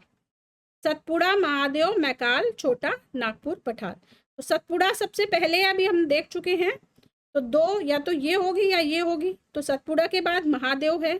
ठीक है, उसके बाद मैकाल और फिर छोटा नागपुर का पठार। तो ये सही क्रम है। अगर आप मैप से देखेंगे, मैप से देख लेते हैं कि सबसे पहले सतपुड़ा आ गई, तो यहाँ पर ये सतपुड़ा रेंज हो गई। ठीक है, यहाँ पर ये सतपुड़ा हो गई। उसके बाद ये आ गई महादेव। ठीक है, उसके बाद आ गई मैकाल, यहाँ पर ये मैकाल रेंज हो गई। और उसके बाद सबसे लास्ट में आ गई छोटा नागपुर का पठार। तो यहाँ पर ये छोटा नागपुर का पठार आ गया। ठीक है, तो सबसे पहले सतपुड़ा हो गई, फिर महादेव, फिर मैकाल और फिर छोटा नागपुर का पठार। ठीक है, चलिए नेक्स्ट क्वेश्चन है, निम्नलिखित में से कौन सी पर्वत श्रृंखला हिमालय पर्वत श्रृंखला में स्थित है? हिमालय पर्वत श्रृंखला में स्थित है, ये बोल रहे हैं।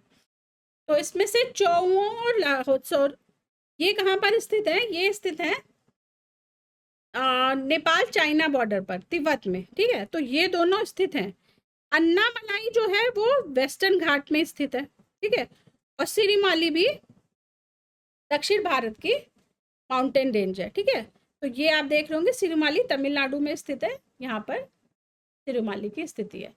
ठीक है, और जो चाओ माओ नहीं,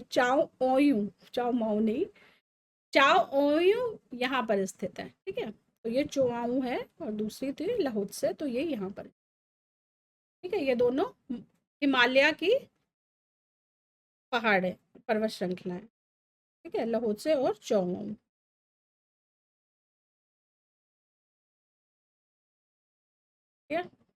चलिए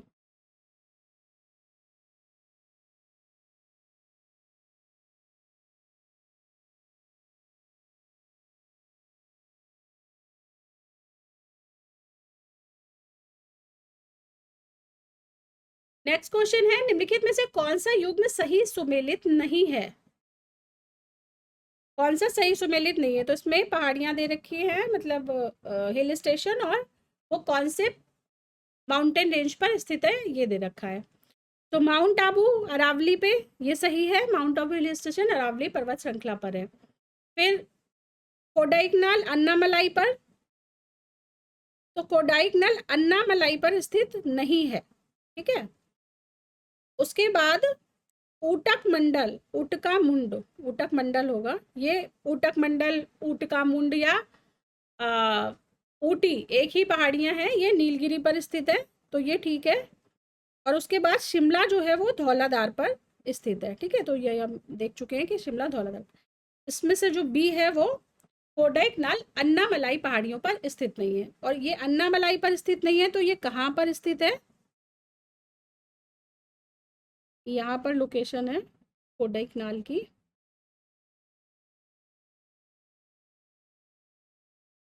कोडाइकनाल स्थित है पलनी हिल्स पर। ठीक है, तो ये चीज याद रखिएगा,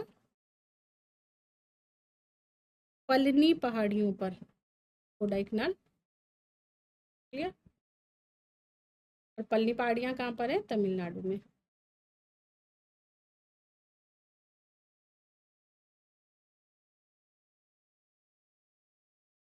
चलिए, नेक्स्ट क्वेश्चन है, निम्नलिखित में से कौन सी चोटी भारत में स्थित नहीं है? तो भारत में कौन सी स्थित नहीं है इसमें से? गुरला मंदाता, कामेट, नामचा बरवा, नंगा पर्वत। अभी हमने देखा कि नामचा बरवा स्थित नहीं थी। ठीक है, तो ये और गुरु मंदाता और नामचा बरवा। ठीक है, तो नामचा बरवा हमने देखा था ब्रह्मपुत्र नदी के जहाँ से भारत में प्रवेश अरुणाचल के पास में, और जो गुरला मंदाता है वो यहाँ पर नेपाल चीन बॉर्डर पर स्थित है। ठीक है, आप देख रहे होंगे ये इंटरनेशनल बाउंड्री लाइन है भारत की, और इसके बाहर गुरला मंदाता पीक स्थित है। तो आंसर इसका क्या हो गया? ए और बी हो गया। क्लियर?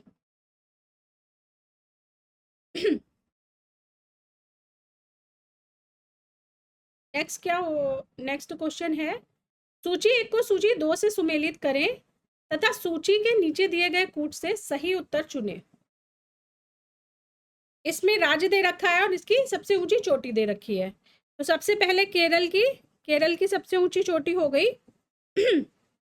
अनाईमुदी। ठीक है, तो ए का हो गया 3। ए का 3 होते ही आंसर हमारा क्या आ गया? आंसर हमारा सी आ गया। ठीक है, तमिलनाडु की हो गई D1 डोडा बेटा। उसके बाद नागालैंड की हो गई सारामती। ठीक है, बी का 4 हो गया, और उत्तराखंड की हो गई नंदा देवी, तो सी का 2 हो गया। तो ये जो डोडा बेटा पीक है ये तमिलनाडु की भी सबसे नीलगिरी की सबसे हाईएस्ट पीक है। एक बार मैं भी घूमने गई थी डोडा बेटा पीक पर, ये उसका फोटो है। चलिए, नेक्स्ट है, सूची 1 को सूची 2 से सुमेलित करें तथा सूचियों के नीचे दिए गए कूट से सही उत्तर चुनें। सूची 1 है भारत के राज्य और सबसे ऊंची चोटी। तमिलनाडु में स्थित है डोडा बेटा पीक, राजस्थान में स्थित है गुरु शिखर चोटी जो कि अरावली पे है, माउंट आबू में। नागालैंड में सारामती चोटी है, और मध्य प्रदेश में धूपगढ़ चोटी है। ठीक है, तो ये सभी सुमेलित हैं। ए का हो गया 4 और बी का हो गया 3, उसके बाद सी का हो गया 2। तो आंसर क्या हो गया हमारा? आंसर हमारा डी हो गया। ठीक है, और 1। ठीक, चलिए, नेक्स्ट क्वेश्चन है, सूची 1 को सूची 2 से सुमेलित करें तथा सूचियों के नीचे दिए गए कूट से सही उत्तर चुनें। तो सूची 1 है पहाड़ी पर्वत और उसका भारतीय राज्यों में स्थान। तो बटेश्वर पहाड़ियां कहाँ पर? बी से बटेश्वर और बी से बिहार, अभी हमने पढ़ा था। ए का 3 हो गया इसमें। उसके बाद वेलारी कर्नाटक में, तो बी का 4 हो गया। ए का 3 और बी का 4, आंसर क्या हो गया? डी हो गया। उसके बाद चिन पर्वतमाला। अब देखिए नाम से भी कुछ गैस कर सके, चिन नॉर्थ ईस्ट का नाम लग रहा है, तो मणिपुर हो गया। और धोशी पहाड़ियां हरियाणा में, तो डी का 1 हो गया। ठीक है, तो इस तरह से ये भी हो गया हमारा क्वेश्चन सॉल्व। तो जो वो लिस्ट है पहाड़ियों की, राज्यों के कौन से राज्य में कौन सी पहाड़ी है, उसको भी आप अच्छी तरह से मेमोराइज कर लीजिए। इसी के साथ लेक्चर को मैं ख़त्म करती हूँ। आई होप कि वीडियो आपको पसंद आया होगा। कल के वीडियो में नेक्स्ट वीडियो में हम फिजिकल इंडिया के, भारत के भौतिक विभाजन के बाकी बचे हुए पार्ट को पढ़ेंगे। तो पर्वत श्रृंखलाएं आज हमने खत्म कर ली। अब नेक्स्ट वीडियो में हम उत्तर भारत का मैदान, मरुस्थल, पठारी भाग, तटीय मैदान और द्वीपों को कवर करेंगे। अगर वीडियो पसंद आया हो तो लाइक करें, कमेंट करें, अपने फ्रेंड्स के साथ इसे शेयर करें और साथ ही चैनल को अगर अभी तक आपने सब्सक्राइब नहीं किया है तो ज़रूर से ज़रूर सब्सक्राइब कर लें।